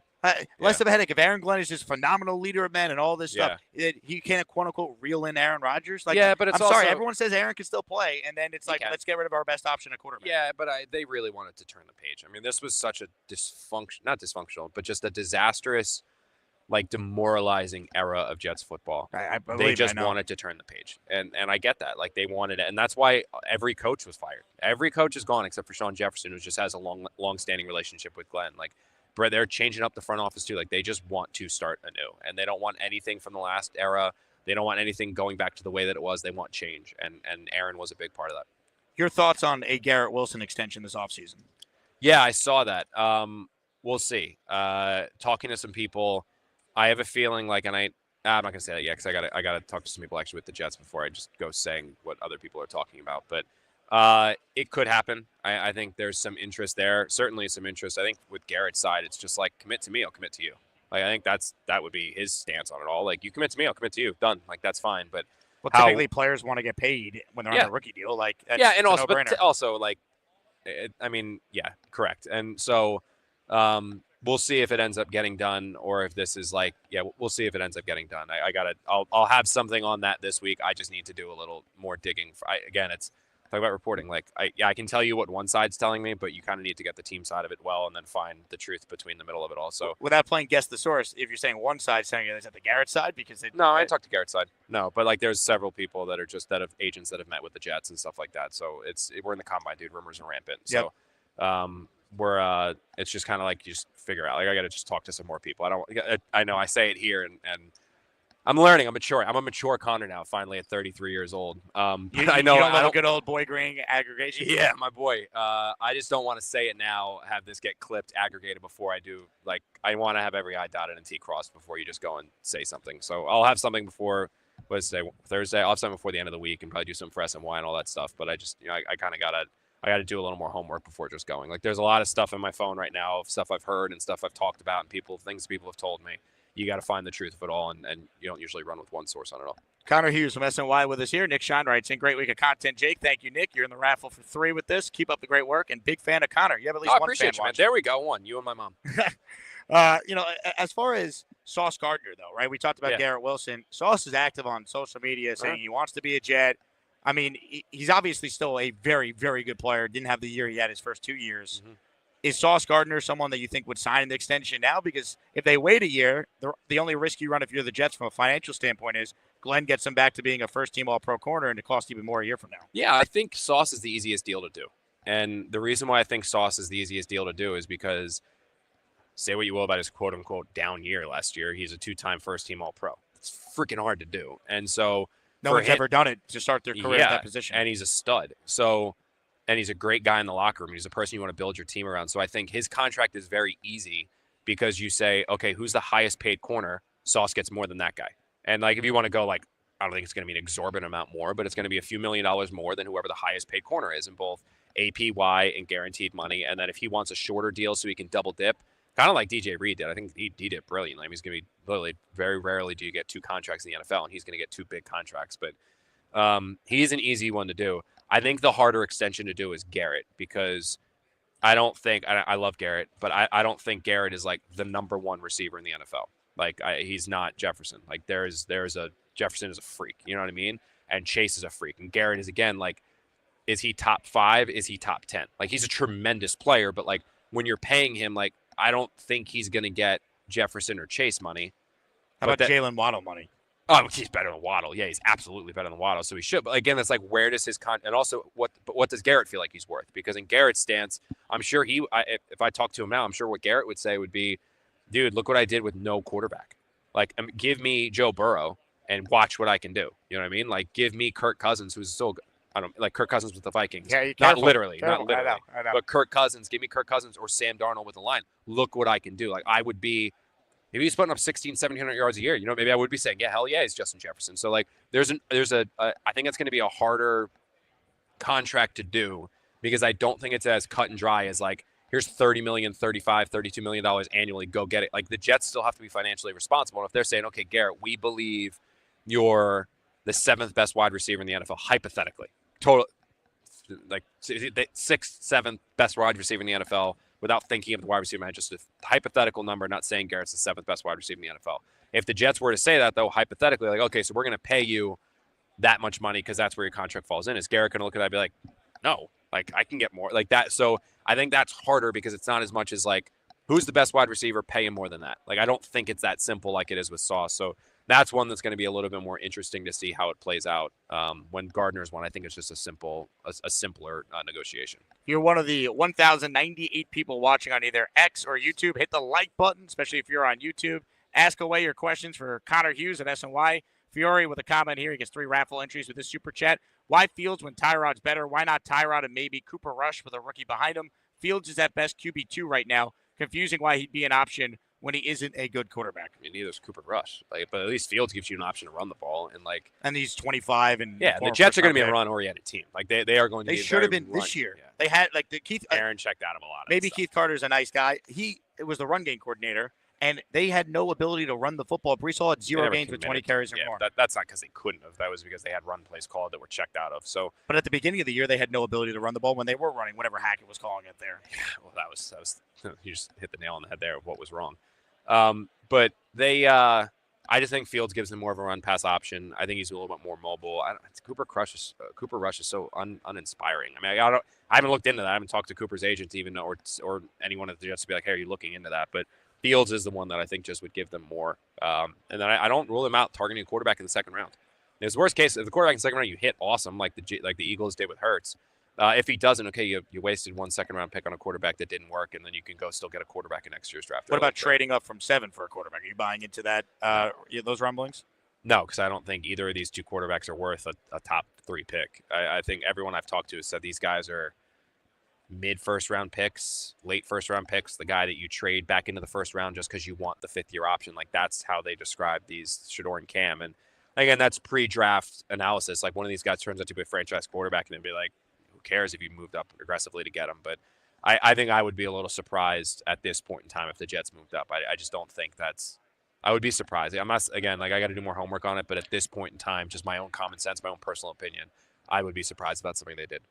Dylan writes in, been saying that after 40 games, we should know if Glenn's the right hire or not. Fans might not give him that many. I appreciate Hughes' honesty. I mean, 40 games is multiple seasons. Like we're talking about a guy who no coach gets that. He's no not going coach to get 40 gets games. 40 games. Well, that's Robert Saleh was 20 and 36, and that 40 was games is what 3 seasons. Yeah, I think so. Yeah, in a perfect world, but no, people pull the plug after 2 all the time.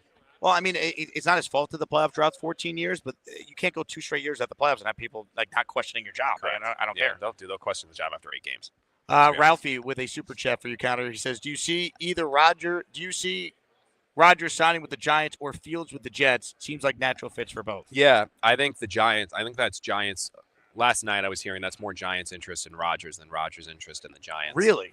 Yeah, I don't think Rodgers was calling the Giants saying I want to play for you. Like I don't think that was happening. I think it's the other way around. The Giants are doing it. The Giants are turning over every single stone, every single everything to figure out what they can do at quarterback, if this, then that. And so, yeah, I'm sure they reached, again, like checking in on Rodgers, seeing what's your interest, what would you do, what would it cost? Like, I'm sure that's probably more of it. I would be very, very surprised if he ended up with the Giants for Rodgers. I'd be very, very surprised.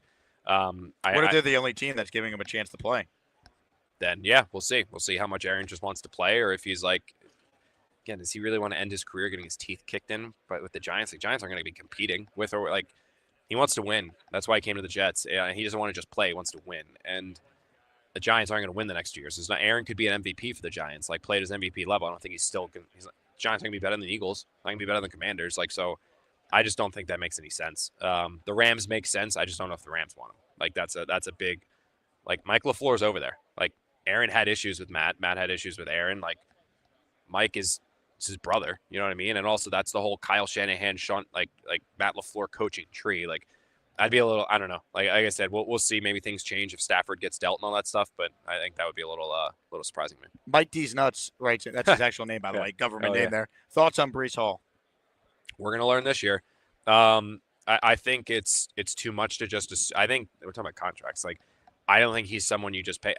Dude, he's never had a 1,000-yard rushing season. We can say why. He never had 20-plus carries. He's been hurt. He's been this. He's been that. Okay, he's flashed excellence, but like we need to see it.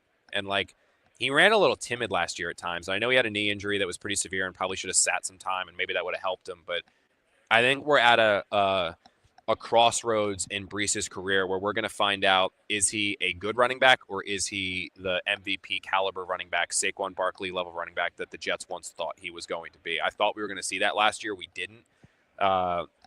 I think this is a big year for Breece. I think we're really going to learn just how good he is. Well, to me, they've never really utilized him properly. Like I think he needs to be utilized how McCaffrey's used with the Niners. Like other than the Week 2 game against the Titans. Yeah, where he made that swing pass catch. Where Rodgers threw a great ball and he made a great catch in the end zone on that touchdown. Can you think of too many other plays where they had a design pass play? No, I mean, they had a horrific off. I mean, they're off the tail. Like Hackett was bad and Todd Downing was bad, and like it just Downing was like like prime Norb Turner compared to Hackett too, which is sad. Yeah. I just don't think there was any creativity. It was basic. It was just none of the players were given a chance to really succeed. Where they would have was under LaFleur, and they ran him out of town. So, yeah. I mean, they said, and the rumblings with LaFleur was basically Woody telling Salah someone's got to pay the price for this disastrous end of 2022. Basically, yeah. I mean, yeah, they wanted to have change. It wasn't, and again, it wasn't just Woody. Players were complaining too. Like, I mean, players were complaining. Because that's what happens. When guys don't have success on the field, they complain. And so players were complaining about him, and unjustifiably so. And they didn't like the fact that Zach didn't develop under him. And it's like, well, Zach isn't going to develop under anybody. So, it was a combination of a lot of things. But it wasn't just Woody going Rambo and being like, fire him. It was like a combination of players complained about him. The offense was very ineffective. Zach Wilson didn't like him, and Zach wasn't having success with him. Jets didn't want to give up on Zach yet.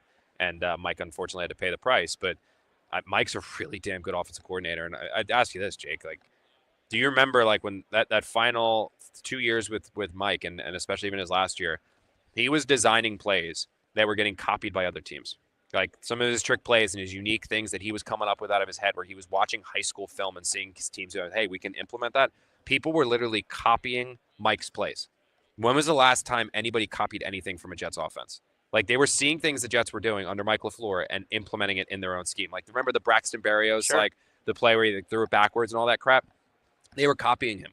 And, like, they haven't had that in years. So, I mean, look, it's water under the bridge now. It's a whole new regime. But if you ask some people, like, on the last coaching staff, like, where things truly took a turn for the worse, it was when they fired Mike. That's when everything went down. Because Robert knew once he fired Mike LaFleur, he wasn't going to be able to hire another offensive coordinator because it was winner, you're going to get fired too. Winner, get fired, you get fired. You have to fix Zach Wilson. A lot of people didn't think Zach Wilson was fixable, and it just kind of blew up in their face. And that's when they ended up going with the Hackett route, and the Hackett route was going to be, because he got Aaron, the alternate reality of if it wasn't Aaron Rodgers and Hackett, it was going to be Todd Downing as the kind of senior advisor to Mike LaFleur, replacing Greg Knapp, and then they were going to have Derek Carr. That's are the Jets any better in that regard? No. Probably not, but yeah.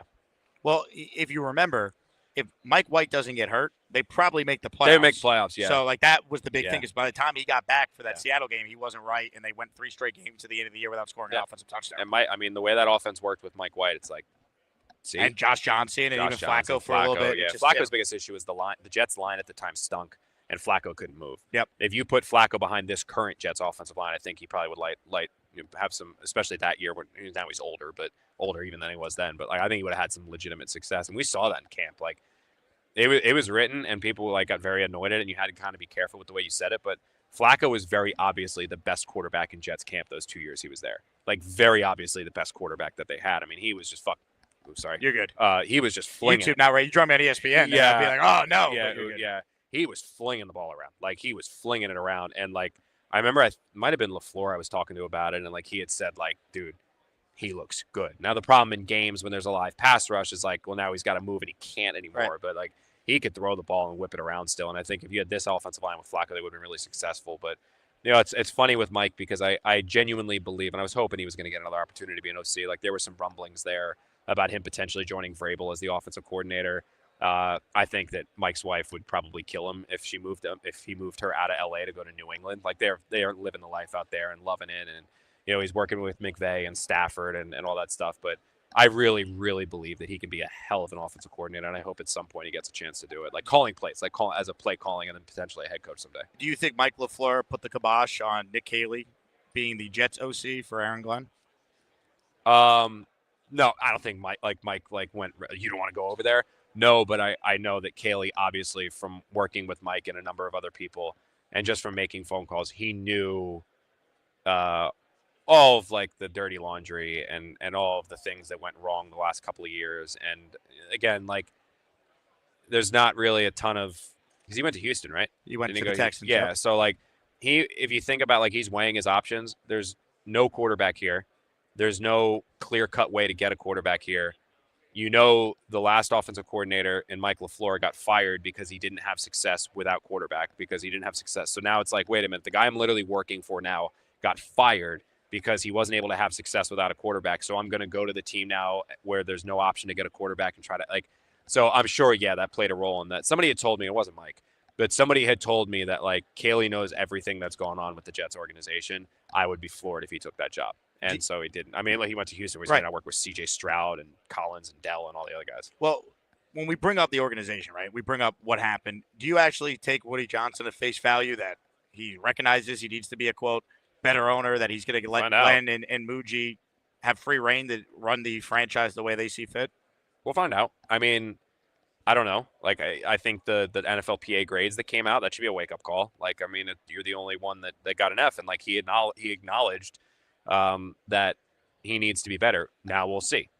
We'll see if that's the truth. I mean, we're going to learn quick. He's obviously the whole thing is that sometimes things are going on and you don't necessarily know. They're not always out there. They're kind of known behind closed doors. And are you really going to change if no one really knows?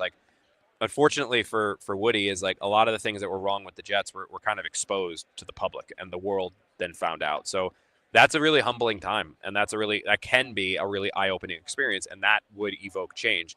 Will he? We'll find out. I don't know. I mean, but no one's going to know. No one's going to know until we're having this conversation this time next year on this exact same same day. Exact day. Yeah, yep. Same exact day, and then that's when we'll find out. Did Woody actually change? And we'll know. I mean, I think that if he doesn't after this, I don't know if he ever will, but because this was the most eye-opening thing, and I believe he genuinely wants the Jets to be a winner. This isn't just for Woody, this isn't he's not just signing check. He's not just trying to boost his net worth, and this isn't just a business. He genuinely wants the Jets to win, and I think he's embarrassed by the fact they haven't. And he doesn't like the fact it's been 14 years. He definitely probably doesn't like the fact that he was talked about like he was in that report, and I think that's where he's going to try to be different, and that could be a very beneficial thing for the Jets. Look, I don't want to defend Woody Johnson, but the only thing I'll say, a lot of sour grapes in that report. If you're going to tell me Jeff Ulbricht's going to get a B grade, and then you're going to complain about the facilities, which are state of the art. Yeah, but if you look, a B grade for Jeff Ulbricht was 27th or something. Like all the coaches were getting A's, A plus. An A minus was the 17th best coach. So it's everyone was getting A pluses and A's. So it's a B. I think we all go back to school. Oh, that's a good grade. Yeah. It wasn't a good definitely grade for me. Yeah, you and me both. A couple quick hitters for you on the way out. Yeah. So you obviously covered the Giants as well. I don't think the Jets would trade all the way up to the top of the draft, but I do wonder if one of these quarterbacks maybe slips to Jacksonville at 5 and they're there. Hey, would it be more feasible? Oh, for then the Jets 100%. to make that move? Yes. But are the Giants, in your opinion, definitely going to go quarterback? And have you figured out which one you think they're zeroing in on? If they don't get Stafford, they got to trade him and get a quarterback. They have to come away with a quarterback in this class. So do they like Cam or Shador? I've heard the rumors for a while have been Shador, and which is weird because you constantly hear the Giants love Shador, Giants love Shador, Giants love Shador. Anyone you talk about that's draft related says Cam Ward's the best quarterback in this year's class, and I'm not even talking about the Dane Bruglers and the Connor Rogers who the media draft people. I'm talking about scouts and the even that level, team people plus the draft people, draft media plus team people I talk to all say Cam Ward over Shador, but everyone else is everyone's well, the Giants love Shador. So I think it could be just beauty in the eye of the beholder, especially this year where there's not a clear cut number one. But I think it's Shador. I think Shador is the guy they really like. If it's Cam somehow there at 5, that would be the guy. Yeah, 100%. Yeah, even if Shador's there at 5. I mean, if you're talking about the Jets, if the Jets evaluate these two guys and they say, yeah, we think he's a franchise quarterback, and you have to move up 2 spots, yeah, go ahead and do it. If you're having to trade up to 1 or 2, compete with the Giants and Raiders to do the same thing and overpay. These aren't the guys you overpay for. But if it's going to cost you like a 4th-round pick to go get a guy you believe is your franchise quarterback, then yeah, go ahead and do it. But here's the thing, though, right? If they believe Shador is the guy, fine.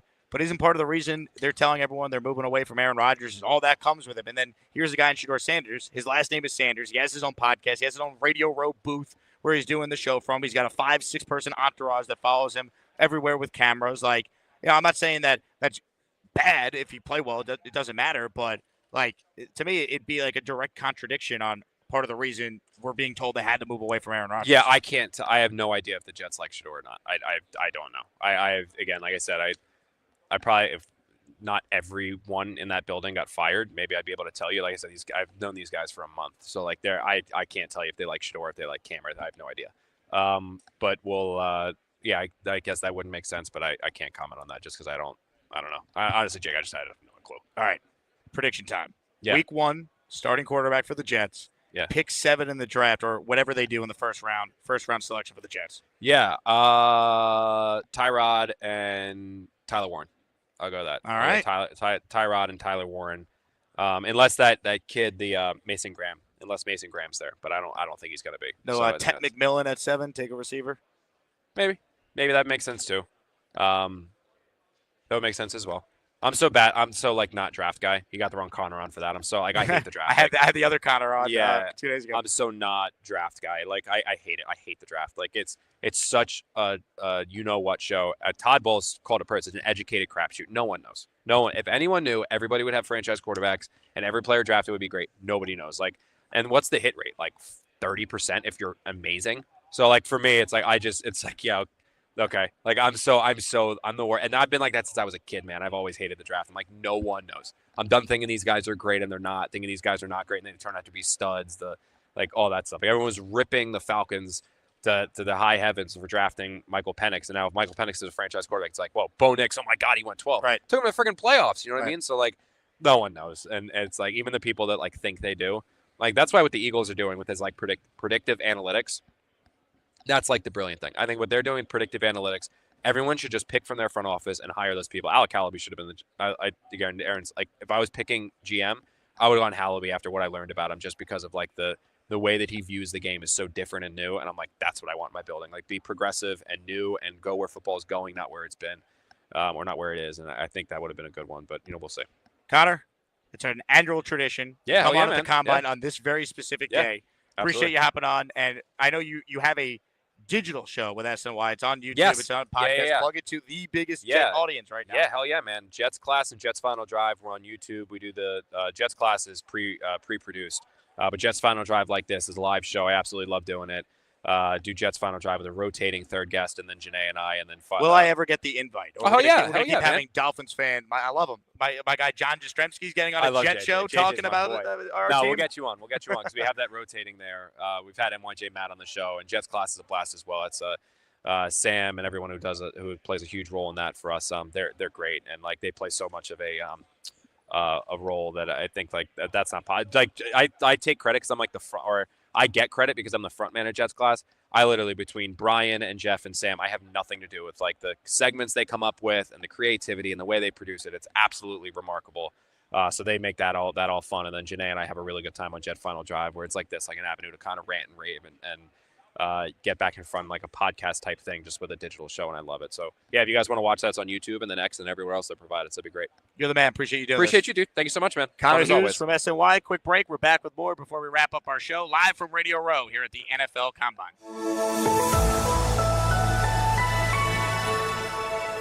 Ladies and gentlemen, the great Robert C. is on the line. Hey, Robert, did you brush your hair with a vacuum? It just pops up like they say. Your hair looks amazing. Yeah, we got the house remodeled. It's all different. The walls got painted. Whoa, living on a prayer. They asked me to sing Living on a Prayer. Take my hand, we'll make it, I swear. Okay. Bravo, Robert C. That was a tremendous call. Robert C. has called back in. Hey, Robert. Hi, Jake. I'm decorating my house, and I haven't been able to call in a while. I just wanted to say hi because it's been too long, calling in. But the house, I'll show you my house. Where's Tammy, Robert? I don't know. Tammy, say hi. Yeah. You want to sing more Bon Jovi for us? I don't know. Yeah, halfway there. Sorry, I didn't write much material because I just threw this together. Thank you for the call, Robert. Thank you very much. Robert C. called it twice. What a show. Gator, man. Try explaining the show to someone who doesn't watch the show. Kyle says the fact that Gator has so many wigs laying around his house is awesome. Why do I want a coach whose fan base wants his head on a pike? Let me finish, okay? Are you... You know what time it is? Yeah. Come on, everybody. Let's do some more rowers. 1, 2, 3, 4. Move that body up that block. Right, left. Let's go. Come on. Pick that up. Let's get some arms going. Get some stretches going. Come on. 9, 10. Come on, baby. Yeah, you can move your body. Come on, everybody. Get up and do some exercise. Let's go. 6, 7, 8, 9, 10. Come on. 1, 2, 3, 4, 5, 6, 7, 8, 9, 10. I feel great. Come on, let's get some of that up there. What are you laughing at, B-Man? Pick those arms up, kid. Come on, what are you, a whipper, man? I'll give you that first, son. Oh, shit, that wasn't B-Mac. That was Kev. Let's get fucked in like a monkey. Come on, girls, you guys can do this. 6. Really? Let's see if you guys can do it. Come on, pick it up. This muscle helps shake in the muscle. I'm feeling the burn. Let's go. Come on. Okay, now the other side. Come on. Man, I feel good. 2, 4, 6, 8, 10. 2, 4, 6, 8, 10. I'm eating. Beast, you can't out-exercise a bad diet, bro. You have to look good. You gotta be lean. You gotta be mean. You gotta have some weights in there. You wanna be scary, don't you? No, right? It's doing the air. Have this. Next caller, let's go. Let's get Bobby Midnight in here. Let's bring him in here. Hey, yo, let's move and groove. Let's move and groove, shall we? Move your ass. Let's go. 1. Get your movement. Get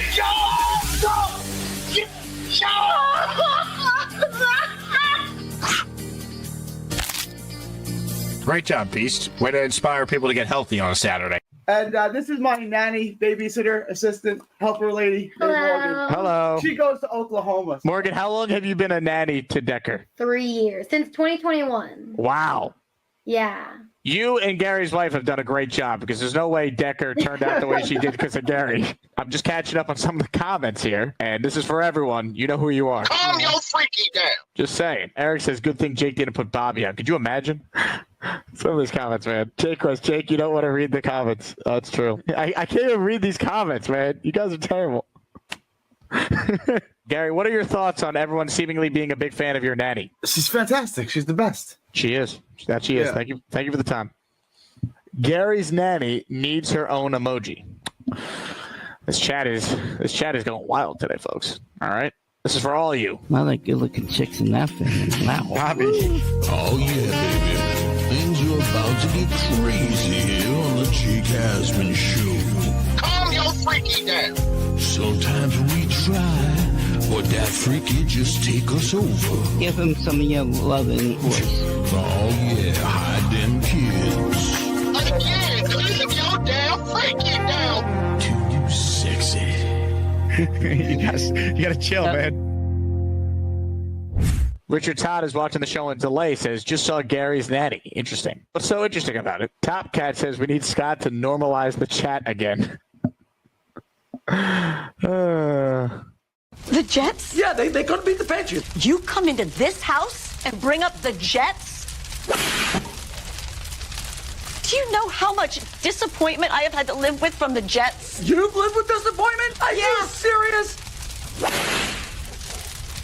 I haven't enjoyed a football season since 1969. Maybe 98 when Parcells was the coach for a year. Get out of here. That was good too. But that's it.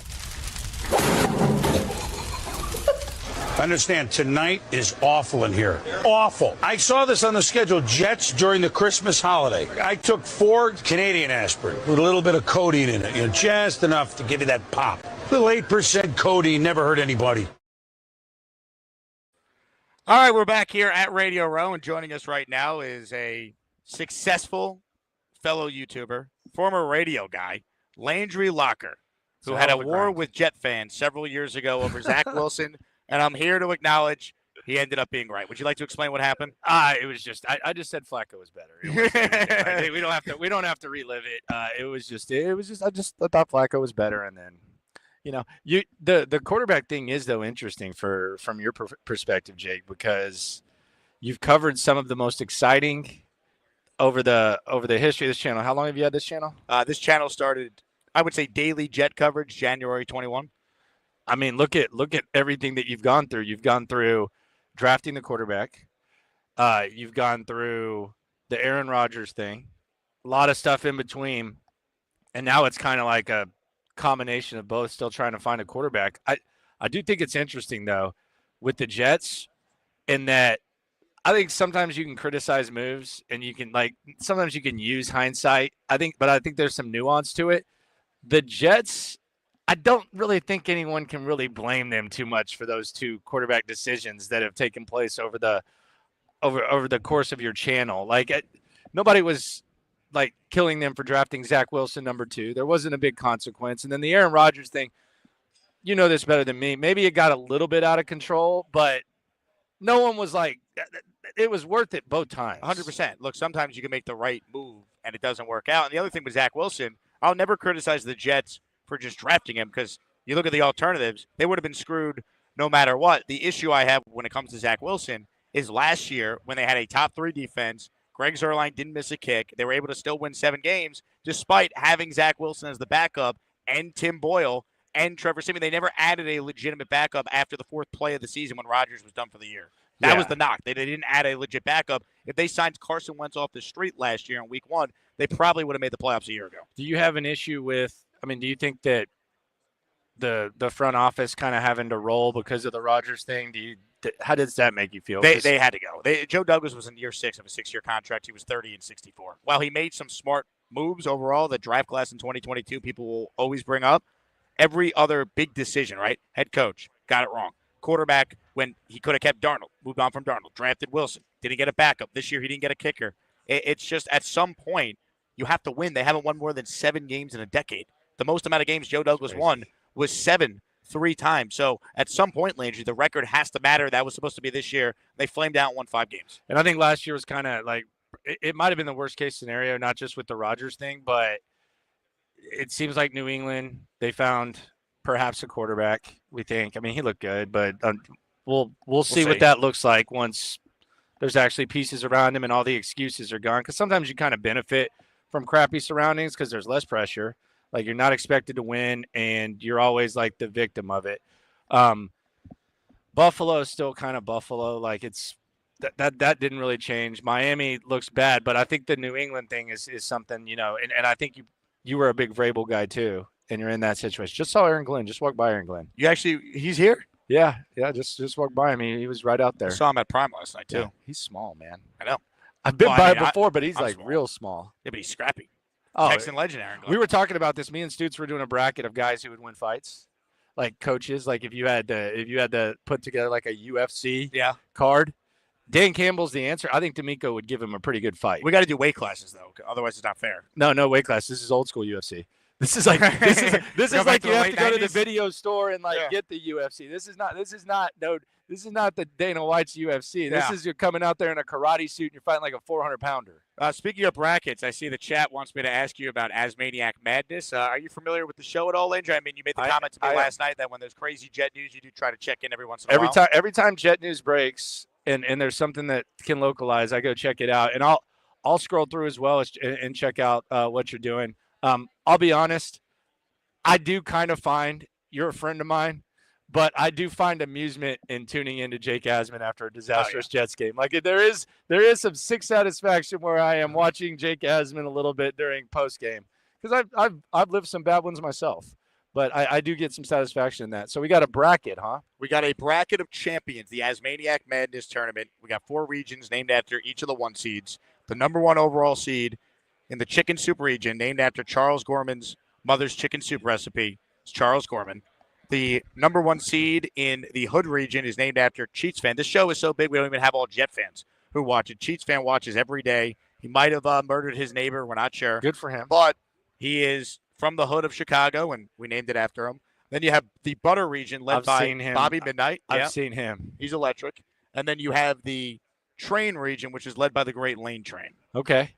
Who's the favorite here? And what's up with that chicken soup recipe? It's legendary.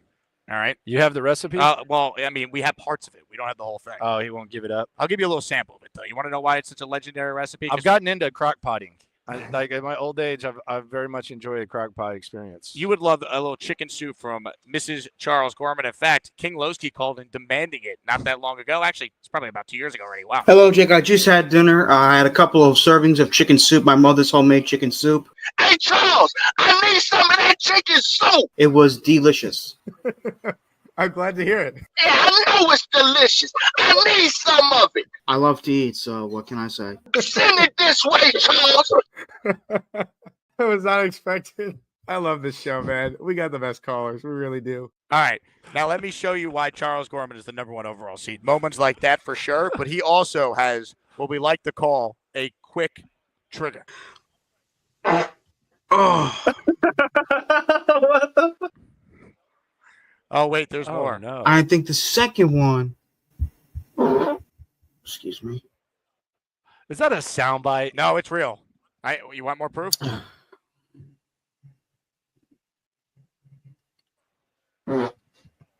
Excuse me. Oh, my gosh. Goodness. I'm going to give you a little feel gracious. for each 1 seed. You could just pick which 1 seed you think will do the best. So that's Charles. He's the number 1 overall seed in the tournament. He's strong. Very strong. Now, I'm going to give you a little Lane Train here. This was his first ever call to my show. You mentioned my post-game shows. Yeah. So Jets had just won a game. I'm live on YouTube, and I received a call from the great Lane Kerner. Let's go to Lane, who's up next. Hello, Lane. Hey. Oh, hi. Hello, Lane. How is everything? Yes. You're on the air, Lane. Oh, hello. Hello, Lane. Hi.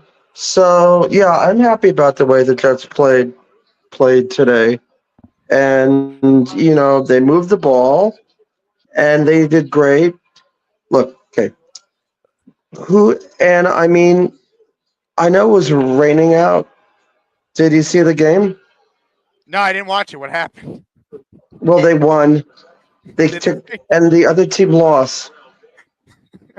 Lane, thank you. See, and that you did a good job cutting that. See, the radio nerd in me was like, all right, this should not go on too much longer. Yes, that was why. That's why he's a professional, because you cut it at the right time. Some people would have dragged that on for 3 minutes and be like, all right, that was a perfect. Thank you. Perfect. And this is nerdy ass radio talk, but yeah, that was perfect right there. Speaking of nerdy ass radio talk, did you like me putting my producer hat on live on the air to get Rap Sheet to sit down? I thought that was solid. I thought it was really very solid. I've seen worsely executed on the go Super Bowl interviews. God. I have. You think I'd ever get duped by fake Garrett Wilson? Fake Stephon Diggs. Yeah, that was on the go. That was boom. That was go. Plus on the digital, you can kind of you get the visual of it, so it looks good. I don't know if that would have gone good like in the radio world. Why aren't you talking to prospects and asking them if they met with the Jets? Well, what a question. Did you meet with the Jets? I'm guilty of the Texans thing because it's local. Someone did say they met with the Jets though. They all meet with the Jets. I mean, Great. Let someone else get the Gunnar glory. Helm from Texas. He met with the Jets. Congrats to him. All right, I'm going to give you why Bobby Midnight now is the number 1 seed in his region, and then I want your take. Which number 1 seed do you think has the best chance to win it all? This is awesome. Let's see. A couple quick hitters for Bobby here. So here's Bobby confusing a male for a woman on the show. Oh, is that Gary's wife? Hi, Gary's wife. Oh, there she is. Very good looking. Ooh, yeah. Also, we have this great moment in Bobby Midnight history. He's dying to come back on the show. Let me get in my chair first. I'm getting pissed off by the heck. I'm trying to get into my damn chair, dummy. There's my orange chair I'm going to sit in. All right, dear God, let this chair hold. Hey, shut up. I've been sitting in the... Oh. Bob, what's in the blue storage bins? More chairs? I'm worried about the chair. Clothes and all I'll get that, ready. Nick. No. Where do you keep your underwear, Nick? Ah, God damn it. I'm just pissed off. Voice of an angel comes in to save the day. Yeah. Hi, Sarah. Oh. So you got your wish, Jake, okay? He's got a famous orange chair that we wanted him to sit in. It was just sitting in the back of his apartment for a while. Wow. One more for you on Bobby Midnight. He had the folding lawn chairs in the crib, man. You want to watch an earthquake?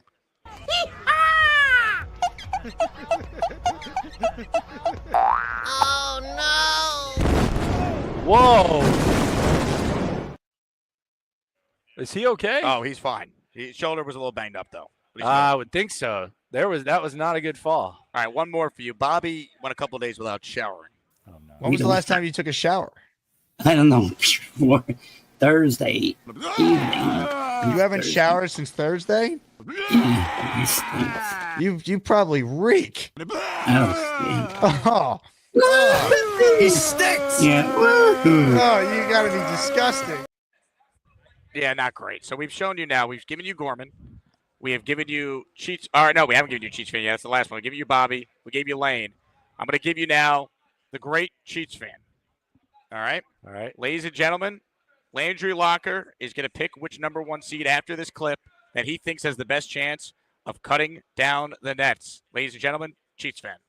Ladies and gentlemen, joining us right now is none other than Chiefs fan. Hello, Chiefs fan. Yo, last night I was outside talking and I walked over and checked on my neighbor and I found out my neighbor passed away in his lawn chair. So This call was not going where I thought it was going. Chiefs well, fan. I'm not gonna lie to you. the old man had a bladder problems. Let's just say that he was 90s. He didn't take his medication, and he was gonna smoke a cigar with me, but he wasn't there. Is it a real story? This is a real story. And he passed away on his lawn chair in the middle of the Super Bowl. Walked inside of his house, checked on his dog, poured a shot of vodka, and I'm like, this isn't gonna be enough. Chugged about 1/4 of the vodka that we usually drink. I'm like, the old man had to die during the big game, but yeah, I was happy we won.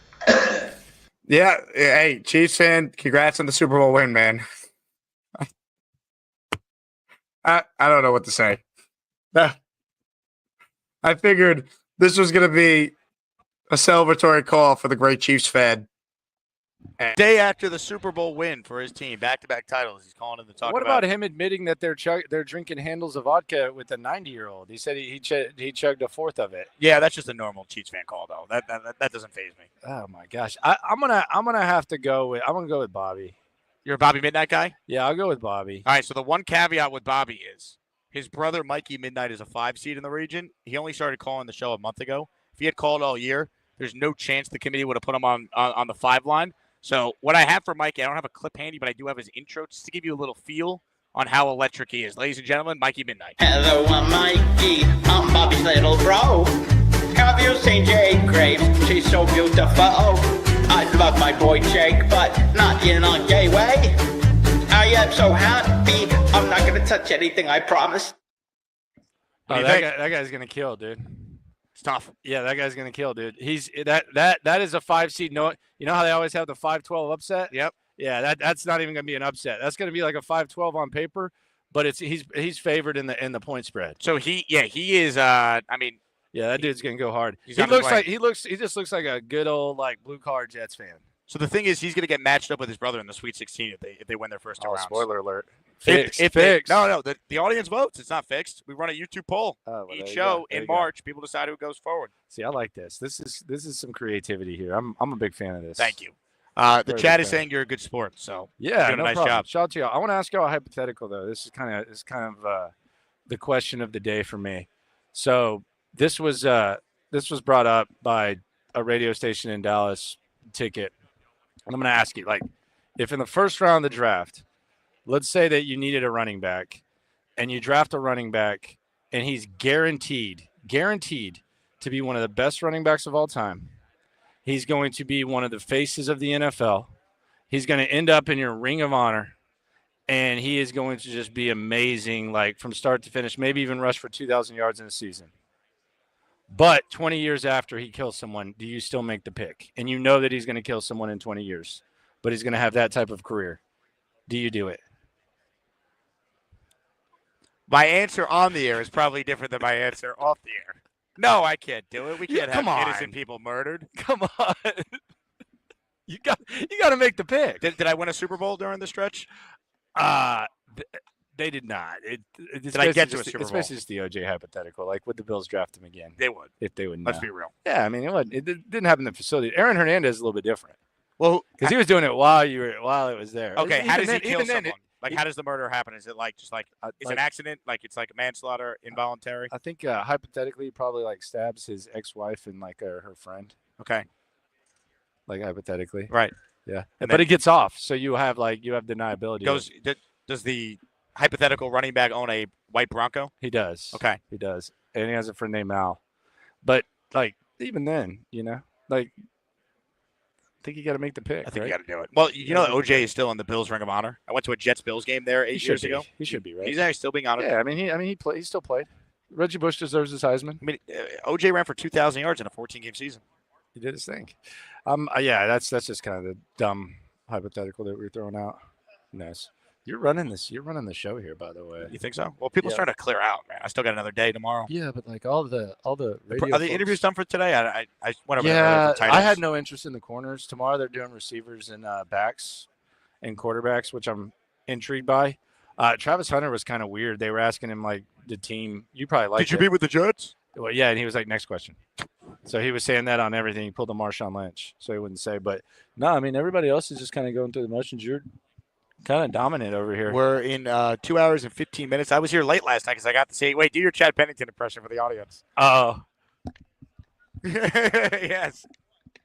The worst through the tunnel guy of all time. I heard he was awesome on the show though. He was. Let me see if I can have. Is he? Do you think he's holding on to the comb over too much though? I thought he looked good. Yeah. He's the man. Sometimes this was my childhood right here, Landry. Chad Pennington. The Jets were good when I was growing up. I had a Jets jersey. Well, you told me once that you played as the Jets in what video game? NFL Blitz. But I had a Corbett. Love Wayne Corbett. I still have it. Hey, tell the audience to get you want the original starter Corbett? You can have it. Yeah. It's in the closet. I'm dead serious. I love to wear it. Yeah. It's an original starter. It probably fits you. I'll get him to sign it next time I have him on the show. Well, let's see. There's a flex. I'm trying to give you a nice gift, and you just had to one-up me. So no. I love Wayne Corbett. I think it'd be awesome to get, and I'll get him to sign it. No, I'm saying you can have the jersey. Yeah, you get him to sign it. Rocket. Original starter. Back in the day, those Jets. I'm Shout excited. out to Bill Parcells. Your first combine. What are your thoughts? You got it too late last night. It's like a Comic-Con. It's like a nerd. It's like a nerd haven. It's a lot more roomy than the Super Bowl. I think there's a lot more opportunity. It's just all about football here, which is great. Which is cool. I like it. Yeah, it's cool. I like it better than the Super Bowl is kind of exhausting, and you don't have to walk as much. Indy's a badass city, by the way. Did you ride the scooter yet? No, I did that in Atlanta when we went to the Super Bowl in Atlanta. I enjoyed that. When's the last time the Jets played in Indy? That's a good question. Not since that they lost that awful Thursday night game with Josh Johnson at quarterback because Mike White got hurt. Oh God! So that would have been the 2021 season. So right when the channel started, this is a good place. Like I think Traveling Jets could take this ish over for sure. Now, do you want to come on the Asmaniac cruise I'm planning for summer 2026? You're planning a cruise? A travel agent reached out to me. Wants to put together a group buy for a cruise featuring Asmaniacs. Now, do you like Jersey folks and New Yorkers like cruises though? We love entertainment. Yeah, so but I don't know. But a cruise, you got to be about it, man. It's my favorite type of vacation. It's cruise is fun. You got to be careful. And we get a bunch of great deals when you do it with a group like that. Yeah, damn, dude. You stop off. Like one time I went on a cruise and I ended up with one of the writers for Home Improvement. He was like the comedian on the boat. And we went to Cozumel, and dude ended up acting like insanely crazy. We got I was drinking tequila shots with the worm. I was there was like a 6-pack of beer, like with the plastic around it. It was Falcons Broncos Super Bowl. It had the logo on the beer can, and that was like 10 years before. And we were drinking like 10-year-old beer. Ended up I ended up almost getting left in Cozumel. But yeah, so you stop on have you ever been on a cruise? I have twice. Not a long time though. That's not surprising. He's pretty bougie guy here. It's Jake Asman. You think I'm too bougie for a cruise? I love a cruise. I just haven't been. I haven't taken a vacation in forever.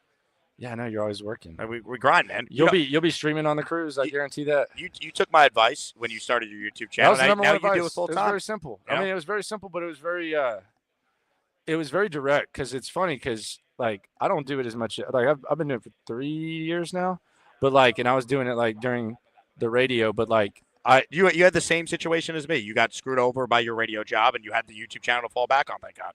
Yeah, and that was a big thing. But you just said just be consistent. But there's a lot of people who ask, and then it's like you're not consistent. Like it's not. Yeah, this is not just so you could post a couple videos a week. If you want your audience to be there, you got to be there every day. If you could only go back in time and like just start a YouTube channel, like all these people who started like 2011, like the kids and stuff, it's amazing. Couple comments before we wrap with Landry. Tom says you bunk with Bobby Midnight on the cruise. You down? He's a little smelly though. You better bring some nose plugs. Boy, you should have seen Stutes this morning. Oh yeah, you probably heard him. Pretty loud guy when he wakes up, isn't he? Oh my God. I mean, little loud. Like I kind of a little bit of bad courtesy, I would say. It was that loud for you? It was pretty loud. Like I think if you're gonna go use the community restroom, like videos probably like playing at like 6, 7, probably not the idea. You know what his problem is? He's obsessed with TikTok. He's always on TikTok. Is he really? Yeah, he's always, or maybe it's Instagram Reels or whatever, but he's always watching those like short clip stuff. I always hear it. Yeah, and he went in the restroom. It sounded like Serena Williams was playing tennis. Like there was like a lot of grunting. It's like it wasn't just like. But I'm not gonna judge anyone's business in the restroom. But my man over here was grunting like Serena Williams. Does he hear us right now? Stutes. He just gave us a look. No, compare what you heard. Right? You heard Cody. How does it stack up to this? Oh, my bad, everybody. Louder grunt. Wow. Louder grunt. Stooge versus Gorman and a fart off. I'm in. No, he's polite in public. It's just he goes in that restroom and he forgets what's like 10 feet away from him. The great Aaron Wilson, baby. The man breaks stories and dresses well. You love Aaron. Yeah, he's doing his thing. All right. It's a fake phone call. You think so? Nah, I'm no. just kidding. He's working hard. Yeah, he's doing his thing. Are you excited to be out and about in Indy later? Pretty much, yeah. Prime. I heard Prime is better than St. Elmo's. I already got you our reserved table for later. A lot of people are hating on St. Elmo's. The steak we had the other night was not as good as the one I had the first night. There's a goat right there. Matthew Barrett. He has me blocked on Twitter. What'd you do? I probably trolled him when I was like in high school. About fantasy? Yeah, I'm blocked by LeBron James, Rachel Nichols. I just had Frank Costello on my Mad Dog show. He has me blocked on Twitter. I wonder if he even knows. Who else am I blocked by? Mark Feinsand, who covers the Yankees or NMLB. I'm blocked by a lot of people. I'm blocked by Des Bryant. I forget who else. Wade Phillips. Never said anything bad about him. Son of bum? Never said anything bad about him. Wade's a good guy. Yeah, I don't know what happened. Yeah, sometimes I mean, kids get out of control on Twitter. It happens. Yeah, I used to impersonate people on Twitter. Yeah, happens. Back in my day. Happens. All right, I'm gonna go hang out with Serena. Landry Locker, everyone. He likes Bobby Midnight in the tournament if Mikey doesn't knock him out. He's Landry. I'm Jake. All right, I'm going to wrap up the show in a moment here. Quick break. We come back with more Jake Asman with you. You're watching the Jake Asman Show. Once again, thanks to everyone who's tuned in all week long. We're back in a moment live from the NFL Combine here in Indianapolis. Hit the like button. Subscribe to the channel. We wrap it all up for you right after this.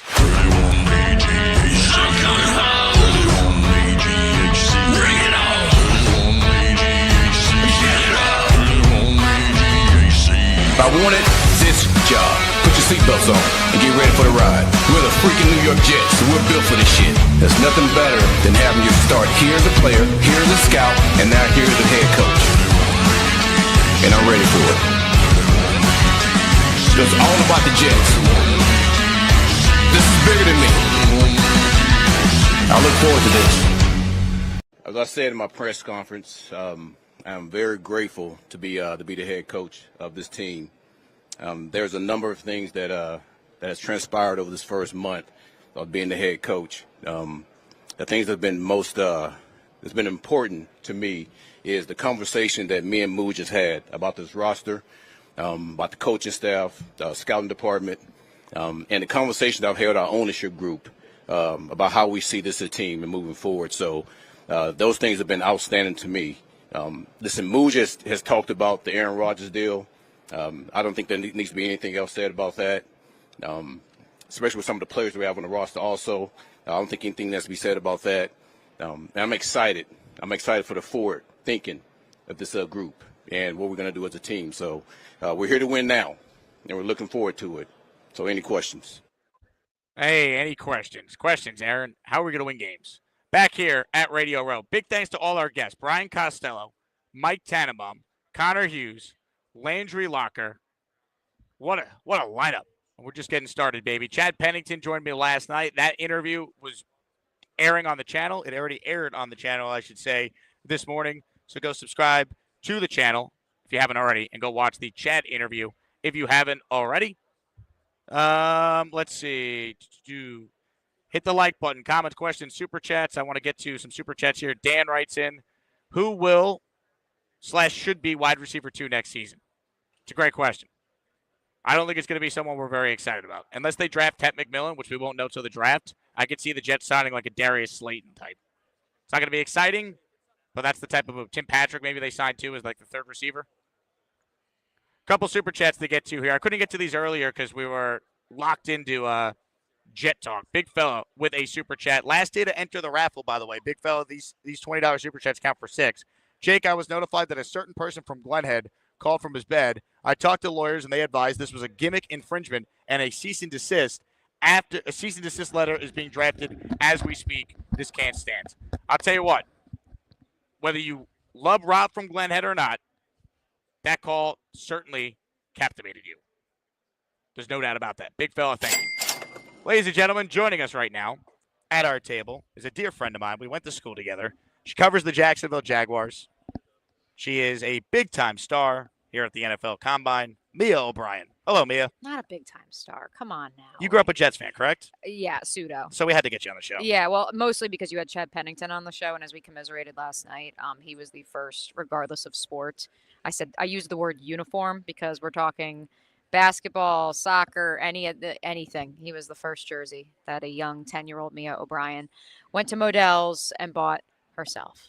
When you saw Chad Pennington sit down in this very seat, and now I am sharing the same chair. like, how does it feel that your butt cheeks are sitting in the same spot? It feels warm. Chad Pennington's butt cheeks. It feels warm. Well, you could blame Landry Locker for that. Okay. He sat there about 30 seconds before you got here. There's a piece of my heart, Jake, that is just, it's filled with joy. It's filled with joy because, yes, the New York Jets certainly evoke something emotionally in me because of the Chad Pennington era. I was obviously a huge fan of Herm. Was able to cover Rex a little bit when I was working while we were still in school at WEMY in Elmira. So I got to cover Jets training camp a good bit. Also interned at News 12 New Jersey, and so I got to cover them there too. And yeah, but now I always say that I was very fortunate to grow up in New Jersey and be a Jets fan. I followed the Giants. I rooted for them against the Patriots in the Super Bowl because obviously I would argue that I hated New England more than I liked either of the two teams from New Jersey. Growing up in central New Jersey, a lot of Eagles fans as well. And so when people ask me, like, who's my team in the NFL, I always say I think growing up in New Jersey was so massive for my career because I really didn't have a rooting interest outside of the New York Yankees. I just hated the Patriots and followed everybody else. What town in Jersey are you from? Freehold. Someone goes, is Mia a Syosset native? I go, no, she's Jersey. No, I'm from Freehold. Are Sorry. you Taylor Ham or the other? Well, Pork so roll? my parents are from Essex County in North Jersey, and so they grew up calling it Taylor Ham, and so because of that, as a small child, I called it Taylor Ham, and then one day in middle school, I was informed that I was saying it wrong, and I was very embarrassed, and then I told my mom that she'd been teaching me the wrong thing, and so yeah, pork roll, yeah. For you, Mia, covering the Jacksonville Jaguars. Yes. The reason why I wanted to bring you on, in addition to just your tremendous presence here on the channel, a lot of Jet fans want Mason Graham. He's been mocked to the Jets. However, if he's not going to the Jets at 7, a lot of people believe it's because he's off the board and maybe goes to your team that you cover up close, Jacksonville at 5. What is the latest from your conversations with people on what a new GM, a new coach will do with that number 5 pick? If you have listened to any sampling of the Jaguars' availabilities here at the Combine, the many press conferences that have taken up much of my time over the last 6 weeks, the many press releases, the many Radio Row interviews that our friend Tony Baselli, now the executive vice president of the Jaguars, conducted. There has been a common refrain, Jake, and it is that they are going to rebuild the trenches. That is the most important thing. Liam Cohen said that in his first interview, and Tony Baselli fell in love. I'm using the term "fell in love," but Tony's been very open. The moment that he started talking about the trenches, a former quarterback at the University of Massachusetts, and yet he said that the offensive line is the most important thing. The Hall of Fame left tackle immediately was like, "This guy gets it." You couple that with James Gladstone, someone who I heard from a source refers to himself as a offensive lineman in a wide receiver's body. He did play wide receiver in college. Where did he go to school? Winchester, Westminster, some small college. D3? D2. D2. No, not us. D2 in St. Louis. But we appreciate the small school mentality, the big school approach, which is what we provided at the college. Shout out to the Bombers. But James also similar vibes of, when he says, I am an offensive lineman in a wide receiver's body, it's because of that aspect of humility. Smartest, high IQ guy on the team, 9 times out of 10 is usually the offensive lineman. But at the same time, yes, he does come off as this little flashy slot receiver who looks like he's, just legal drinking age. He's actually 34 years old. I'm glad I could prove that to the listeners. He's younger than the Jets GM, who's the third youngest in the league. He's 39. Correct. And Liam Cohen is 39 years old, so which is still somehow older than Sean McVay. So I think we also need to file that one away because he has 2 Super Bowl appearances and 1 Super Bowl win. But no, I think that if I could guarantee you one thing, it's that the Jaguars will be focused on the trenches, whether that is the offensive or the defensive line. A lot could shake out in those 4 picks ahead of them as it currently stands. Jordan Rodriguez, the Athletic, who of course covers the Rams probably better than anybody. She and I we had her on my show last Friday. She just popped on again and we were talking as well. And, I think that she would echo that, and I know she just did on our show, that Les Snead, James Gladstone, they're also not afraid to move up or down the board. I don't envision the Jaguars moving up the board. I could be totally off there. But I could see also some movement back to acquire more picks, more throws at the dartboard. But I can almost all but guarantee you the trenches will be addressed early and often by the Jacksonville Jaguars. So I think this scenario would be unlikely, but I could see the Jets, if one of the quarterbacks does slide, trading to 5. And making that move because it won't be as costly as going from 7 to 1. Correct. And then Jacksonville still gets a premium player at 7 and some extra picks. Correct. So that could be the one scenario where I could see the Jets and Jags doing some business. I could see that as well. I think then if you're the Jags, then it becomes interesting of who is that player at 7, who remains, because so many of the draft analysts here in Indianapolis and beyond have said there's really maybe 10 to 15 players tops that have a first round grade in this year's crop. And so if you're the Jaguars and now you're sitting at 7, do you say, okay, is there a second tier offensive lineman not named Will Campbell? Is Will Campbell still there? I don't know if he will be. Do we try to address there? Do we go get another edge rusher? I mean, there's some options there that I don't know if they necessarily scream this guy is the 7th overall pick. But at the same time, if you're forced to pick there and you can't move back, then what do you do? So it's going to be very interesting. I will put it that way because this is a class, and I just said this on Helmets and Heels, my radio show as well. This is a class where, again, there's only 10 to 15 players with first round grades, and you couple that with some of the personalities at the top, and I am very fascinated to see how different teams' draft boards look when all is said and done. Question from Dan Fermia. Who do you think the Jags will play in London? Ooh, that's a great one. Now, the Jets have a London game themselves that they're hosting. So yes. I don't think it's going to be Jacksonville, even though the Jets are scheduled to go to Jacksonville for the 2nd year in a row. What is interesting is that the Jaguars last year, we all but knew that they would play 2 games once again because we saw the Chicago Bears were a host team and the Jaguars were going to be playing the Bears. And so by process of elimination, we kind of knew, all right, there will be no trip to Chicago for Jacksonville fans last year. This year, it's interesting, though, because it's the Browns and the Jets, right, as the 2 home teams. And the Jaguars are not slated to play either team on the road. And so that's where... Oh, the Jet game next year is at MetLife? For the Jags play the Jets next year? Yeah, I think it's on the schedule again. Well, because they finished in the same spot in the division. There's your answer, folks. I don't want to say it, but yeah, that would lead to... You can do the math. But there. the Jets are the home team, so Correct. You think that the Jets would then have a road game in London? No. So 2 London. The Jets would play the Jaguars, and then the Jaguars would have an additional home game against another team. I see what you're saying. So you're saying the Jets would host the Jaguars. Jacksonville Correct. in London, yes. and that would be part of the second Yes. London game? Because the Jags are they? How does it work? Is there a home team for one of the 2 London games they play every year? Correct. Yes. Got it. Yes. So it might be And that honestly, game- it and might that be game Jets Jags then. Correct. And that game is at Wembley Stadium. And then I'm assuming the Jets game would then be at Tottenham because the Jaguars have an affiliation of sorts with Wembley Stadium, which owner Shad Khan once upon a time tried to buy. So yeah, that's. I hope I'm not breaking news. I know somebody at the Jags is probably going to get wind of this. And I'm like, what do you do? Look, You're connecting dots. process of elimination, and this is what we do each and every year in Jacksonville. Nate wants to know who's taller. I mean, just You want to stand up? the lack of respect. All right, I'm not tall, but come on. Back up. Back up. Can we back up? There you go, folks. Yeah. I'm small. How tall are you? 5'3"? 5'2". 5'2" and a half. 5'2". I mean, on my license, it said 5'3" when I was living in New Jersey. Just round up.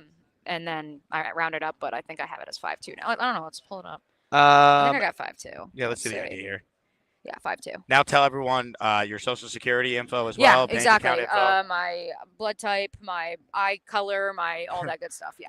AJ says if you're looking for a wife, you have to go to the Jersey Shore bars. Is this true as someone who's from Jersey, Mia? I think we debriefed, or maybe I debriefed with someone else earlier this week. Actually, no, I know it was back when I was in Jacksonville. We had some friends visiting from New Jersey, ironically. I have only been to Bar A twice in my life, and that's as someone who grew up in Monmouth County. It's also as someone who spent a lot of summers away from the Jersey Shore because I was working in Elmira that one summer, and then the next summer I was gallivanting before I moved to the great state of Iowa for my first full-time job. So I have only been to Bar A twice. I have been to DJ's 0 times, and I've been to Parker House once. You can file that one away. New Jersey knowledge, baby. I Nothing like try. I try. It's Jersey forever. As much as there's a common misconception, I think, around not just Jacksonville but the National Football League that I am actually from Iowa. I am not. Then there's also some people in Iowa who think I'm from Ithaca. I am not. I just went to school there. Are you? Was it like a cultural shock for you to have to pump your own gas for the first time? Oh yeah, you never heard the story? No. Yeah, Brianna Spina had to teach me how to do it. fellow Jets fan, fellow Ithaca Bomber. Yeah, she straight up so we both went and got our cars at Easter because Ithaca makes you pay like $300, whatever it is, for a freshman to have their car on campus. But we registered our cars. I registered my car under Nicholas Rojas's name. Fun fact. So he was a year ahead of me. Sorry, Ithaca. So that I only had to pay $20 or $30 for the sticker as opposed to like $200 still. Anywho, so we're going back for Easter, and Brienne goes, well, you're going to need to pump your gas when you're on your way back. Did you pump your fist too, like a true? And I Jersey said, Shore? I don't know how to do that. And so we went to what's the gas station at the top by Circles, by the satellite or the satellite apartments. The Rogan's gas station? No, Rogan's is on the south side of campus. The one on the north side is the Shell station. The Shell station. So we go there, and she's like teaching me how to do it, and I'm just like smiling, like, yeah, cool. And then when it actually push came to shove, I had 2 other friends who I was driving back from that little Easter weekend, and one of them was from New Jersey and the other one was from California and didn't have her license, and I was having to teach all 3 of us how to do it from a video, and then I had to FaceTime her. So shout out Brienne. But yeah, no, I straight up didn't know how to do it, and I was like, well, it's getting dark, and I gotta get to Ithaca, 2 hours away. You learned. Last chance to have a question answered by Mia as she joins the show. There was a comment here from South Philly. Take her out for drinks, Jake. Well, would you like to share with the audience my genius moves these last couple nights to secure us a great spot? No one knows how to work the Indianapolis bar scene better than Jake Asman here. How you do it, right? So Prime Steakhouse is where most people end at the end of each night here during the NFL Scouting Combine. Jake gets ahead of it, though. He makes the last possible reservation at Prime. So usually 10:30 is the latest you can get a dinner reservation. Although he ate, most of us don't eat at 10:30. I had no choice. Chad Pennington had to come on the show. I had to cancel dinner. So by doing so, Jake ensured that we had a table area and a designated area as opposed to the large open floor area where all of the other dinner tables have been cleared. And so in turn, there was room for us to actually breathe and not be part of a mosh pit in the main part of the restaurant. This comment's from Nate. Jake, you better be taking her out for corn or whatever Indy has tonight. Have you seen any corn here in Indy? I have. Actually, it's funny you should say that. When I first got out of the Uber Monday night when I got here, there's a distinct smell in Cedar Rapids, Iowa. If you know, you know, because they have the Quaker Oats factory. And I smelled that smell, and all I could think was, my God, does the Midwest smell the same everywhere? Yeah, it was hilarious. But no corn in Indiana, at least that I've been able to find. Lots of it in Iowa. Adam says there's always Steak and Shake. Have you had Steak and Shake? There is Steak and Shake. I have not had Steak and Shake this week, though. Maybe I will here shortly. Food scene is very good here. It is very good. I'm a big fan of Yeah, Indy. It yeah, should be it's here every year. Underrated. Yes. Never move the combine, please. We're begging you. Keep it right here. Mia, thank you for hopping on. Always, my friends. And if the Jets and Jaguars do business, we'll bring you back to break it all down. Thank you for reminding me that the Jags and Jets do play again. Yeah, honestly, you just provided a lot of insight because I've been asked a lot who Yeah. do I think the Jets are going to play in London. And It's a tradition unlike any other. I never thought Jacksonville because I'm like, aren't they the home team in both their games? Nope. But you made it clear they're not, so that's helpful. Yep. Mia O'Brien, where can they follow you? At Mia O'Brien TV on X, Twitter, whatever you call it these days. At Mobrien_16 on Instagram. I am the co-host of Helmets and Heels on 1010XL, which is what I'm about to go hop back on here at 120. The flagship radio station of the Jacksonville Jaguars. You get us 12 to 2 Monday to Friday. Also do our Duval Rundown podcast Thursday mornings. You get that each and every morning on YouTube at 9:04 a.m. with Gus Logue. And, of course, I also do lots of ESPN Plus stuff around on the side, too. Tremendous job. I do it Ladies and again. gentlemen, Mia O'Brien. My name is Jake Asman. Quick break. We wrap up our show after this, live from Indy at Radio Row. You know what time it is? Yeah. Come on, everybody. Let's do some aerobics. 1, 2, 3, 4. Move that body up that floor. Right, left. Let's go. Come on. Pick that up. Let's get some arms going. Get some stretches going. Come on. 9, 10. Come on, baby. Yeah, you can move your body. Come on, everybody. Get up and do some exercise. Let's go. 6, 7, 8, 9, 10. Come on. 1, 2, 3, 4, 5, 6, 7, 8, 9, 10. I feel great. Come on, let's get some of that up there. What are you laughing at, B-Man? Pick those arms up, kid. Come on, what are you, a whipper, man? I'll give you that first, son. Oh, shit. That wasn't B-Max. That was Kevin. Let's get funky like a monkey. Come on, girls. You guys can do this. 6. Really? Let's see if you guys can do it. Come on, pick it up. This muscle helps strengthen the muscle. I'm feeling the burn. Let's go. Come on. Okay, now the other side. Come on. Man, I feel good. 2, 4, 6, 8, 10. 2, 4, 6, 8, 10. I'm eating. Beast, you can't out-exercise a bad diet, bro. You have to look good. You gotta be lean. You gotta be mean. You gotta have some weights in there. You wanna be scary, don't you? All right. It's doing the air. Have this. Have this. Next caller, let's go. Let's get Bobby Midnight in here. Let's bring him in here. Hey, yo. Let's move and groove. Shall we? Move your ass. Let's go. One. Get your movement. Get your ass up. Get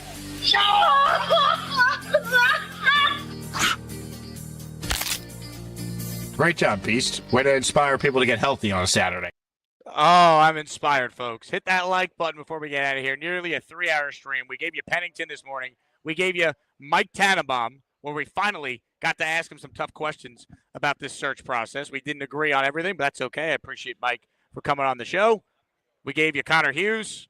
I mean, we are the only independent Jet show that is out here. I know the Jets themselves have a presence here, which is great, but the Asmaniacs are well represented here in Indianapolis. This is the final day that you have a chance to win raffle prizes for tomorrow's raffle. We're giving away a signed Sauce Gardner jersey, a signed Nick Mangold jersey, a signed Jermaine Johnson jersey, a signed Mark Sanchez helmet, a signed Joe Klecko helmet, a signed Chad Pennington helmet, a signed Mark Gastineau helmet. So, gift away, got a chance to win. Super Chats today, you can get entered as well. Big T Charlie, thank you for the kind words, man. You're in the raffle for 3 with this $10 Super Chat. He writes in, would you ever do a mock draft on the stream? Yes, we have done mock drafts on the stream in the past, Charlie. Post-Combine, we're going to start to bring those back. I love your show. Great job, Jake. Thank you for everything. I love the interview with Chad. Thank you. Chad was great. I really hope Jet fans watch it. For whatever reason, interviews with players don't get as many views as normal shows. So I'm hoping that Chad is the exception. Because it was a really good interview. And I don't think we hear from Chad Pennington that much, specifically being asked questions about his Jet tenure. Let's see. I want to make sure I didn't miss any Super Chats. Kyle Clifton, I apologize. I'm just seeing this now. We'll get you in the raffle for it. Why won't Phenom call in? What kind of crazy pre-tournament mind games are these? I hope he's not afraid of me, but I'm getting a little concerned. Yeah, I'm shocked we haven't heard from Phenom. I'm trying to think of the people that are in the tournament. Is Phenom one of the only callers that hasn't called in to check in at least once since the bracket came out? That's what I'm not sure. That is what I'm not sure about. Hit the like button if you haven't. Ladies and gentlemen, bills are being paid at the buzzer here. Specifically, support from the audience. Knob Craft, 5-spot, channel memberships. Let's go. The following 5 people are now channel members. And Knob, we got you down for 5 in the raffle tomorrow. Julian Manfredo, Mr. Weed, Scavenger Dom, Tony Formaggio, and how about this? Andrew Fialco, baby. I don't know why I said that, but thank you, Knob. You're the man. Ladies and gentlemen, more super chats before we wrap. Papa Jet in the raffle for 3. Jake for my Klecko helmet. Awesome job this week. Thank you. Raffles tomorrow. I'm doing the show from here tomorrow. A lot of people are leaving, though, so I'm not going to promise you guys major guests like today with Tannenbaum, but I'm still working on some things up my sleeve. Alex Barth, everybody. Alex, you free right now? You free? Yeah, sit down. Come talk to the Asmaniacs, all right?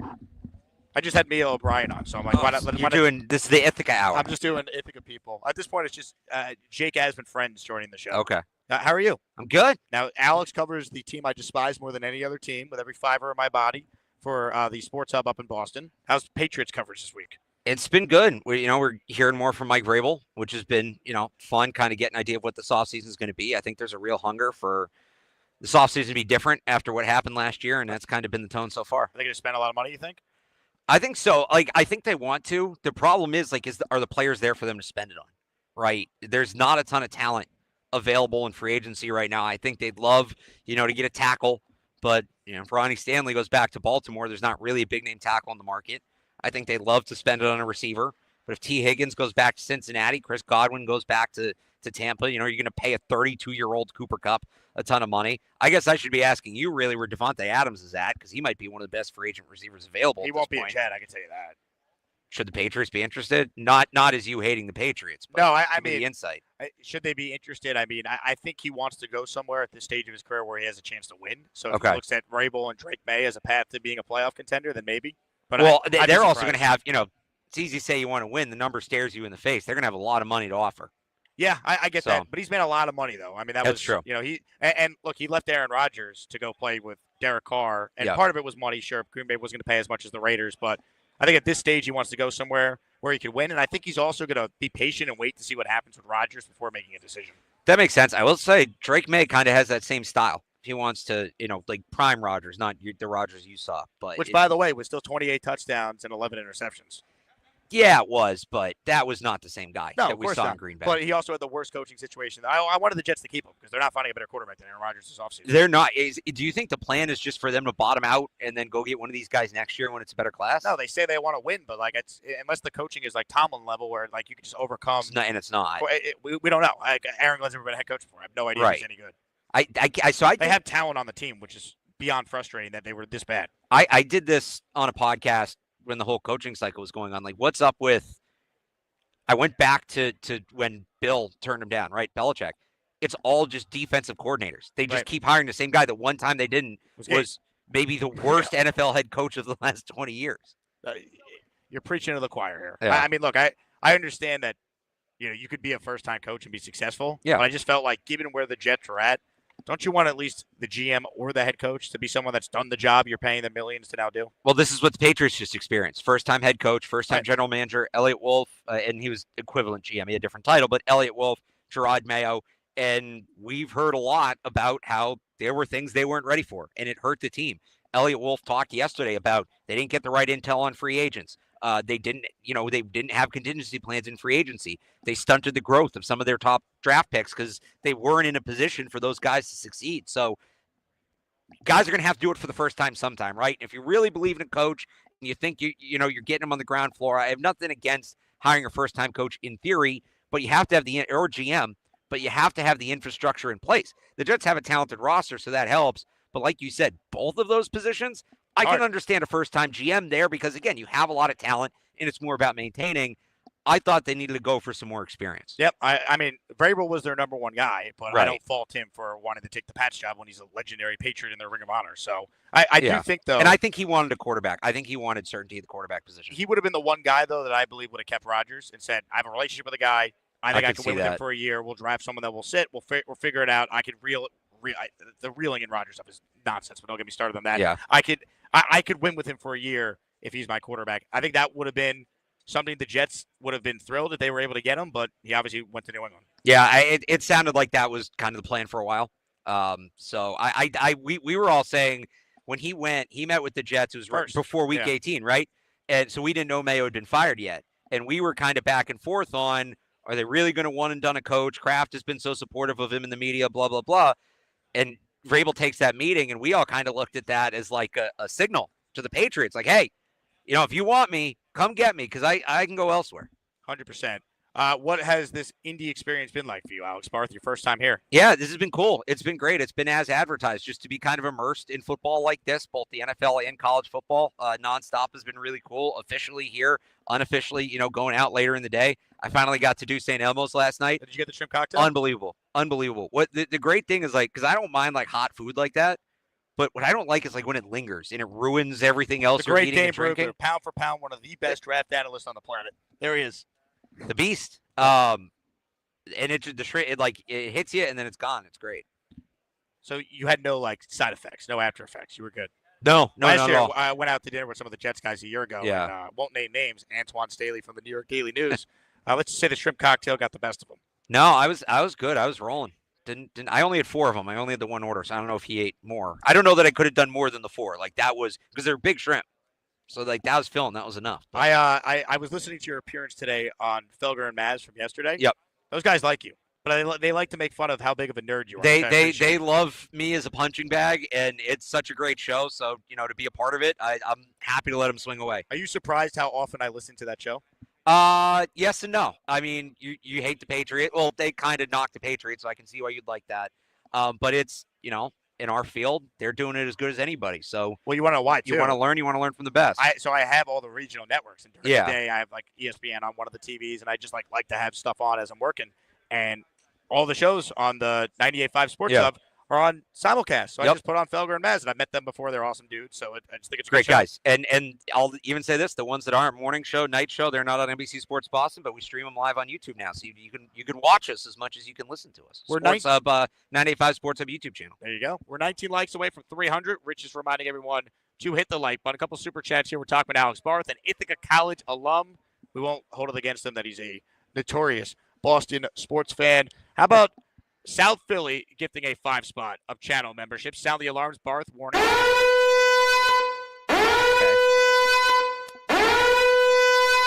And a 10 spot from Jets Johnny, baby. Let's freaking go. We're the freaking New York Jets, so we're built for this shit. Hell yeah. All right. I'm not going to shout at everyone who's got a membership here because I want to keep the combo rolling with Alex. But Johnny in for 10 more. Thank you, sir. South Philly in for 5. M. Morris with a $20 super chat in for 6 raffle entries today. Special deal. Great show. Thanks for the entertainment. M. Morris, thank you. Matthew Lemke with a super chat. Are you doing any shots of Fireball tonight in honor of David T?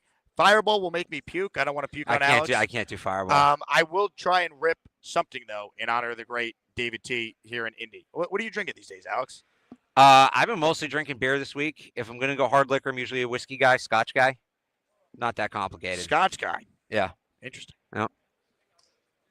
Anything else on the agenda today, Alex? I'll go over to the actual stadium and watch these guys. So can we get in or no? Like I don't know how that works. Go out right here to the right. Yeah. Just go all the way down. I'm gonna try. So I'm gonna give that a shot. I believe in you. Thank you. Thanks Appreciate for it. hopping on. Yeah. Thanks for having me. Ladies and gentlemen, Alex Barth, 98.5, the Sports Hub. Appreciate Alex hopping on. Back-to-back Ithaca guests to wrap up this show. Go Bombers, by the way, Alex. There you go. Hit the like button if you happen to. We hit over 300. I will not leave until we get over 300 likes. We're only at 285 right now. So give that thumbs up if you haven't already. Comments, questions, super chats at the buzzer here. Last chance to get in on the show. Let me see if I actually can get the memberships here. I think I can. The YouTube is functioning for once. The following people are now channel members. Julian Manfred. Oh, I already read that. Hold on. Maybe I lied to you guys. I don't know if I'm going to be able to get the channel members. All right, here we go. These are from Jets Johnny. Wrong Verve, Adrian Roston, Tristan Albert Photography, Josh S., Brandon Hare, Pete DeTraglia, Jesse P., Hector NYC, Jack Knight, and Shifty's 49ers Talk. Here are the memberships from South Philly. Stewie Uploads, Tenacious S., Slaps, A Fungus Mungus, Bronx Animal, all receiving channel memberships. Thank you all. Thank you. Raffle will be tomorrow, most likely on the first show of the day. It's going to depend on the schedule. Cheats fan said that he was on hold. He's not on hold anymore. So we have no closer. There's no Cheats fan. He left. He's gone. Hey, Bobby. No, he's editing. Bobby Trosted, working hard. He's live. I'm over his shoulder right now. Let's see if I make the camera shut. There we go. All right. I think we're done here. Thank you again, Brian Costello, Mike Tannenbaum, Connor Hughes, Mia O'Brien. No, Landry Locker, Mia O'Brien, Alex Barth. I think that's 6 guests. And Chad Pennington on the show earlier today. Thanks to this guy right here. You guys can't see him, but Jeremy. So yesterday, let me set the scene. Brian Costello yesterday is the reason why we were able to get Pennington. You're the one who alerted me. Hey, Chad Pennington's here.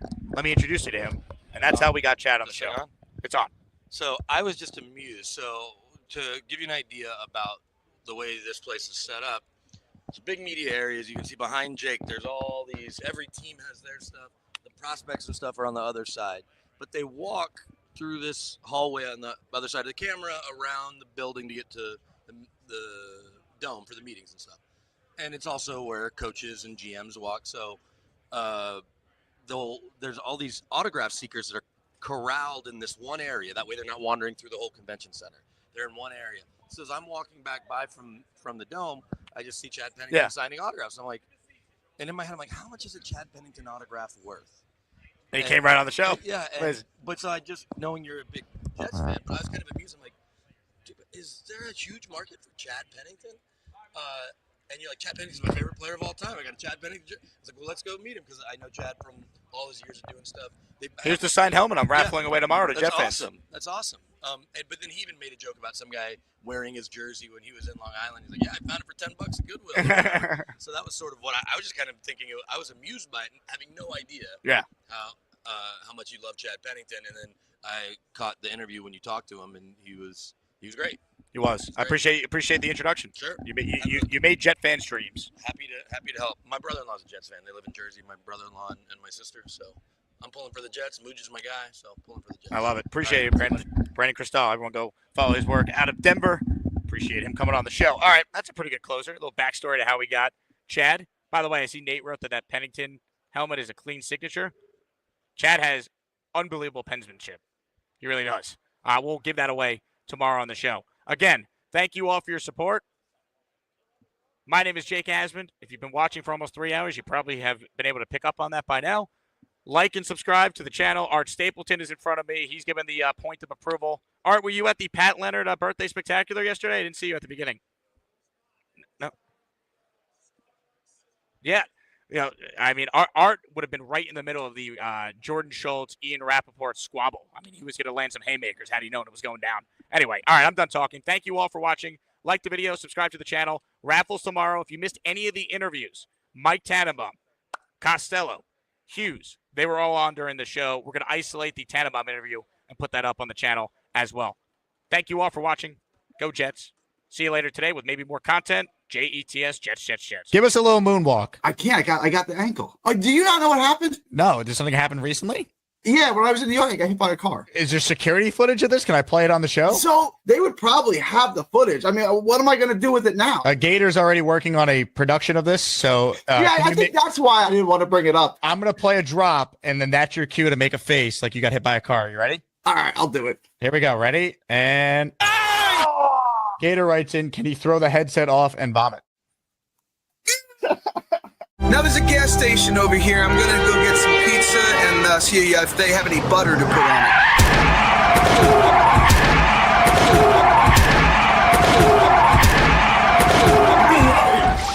it. You could have died. But I didn't.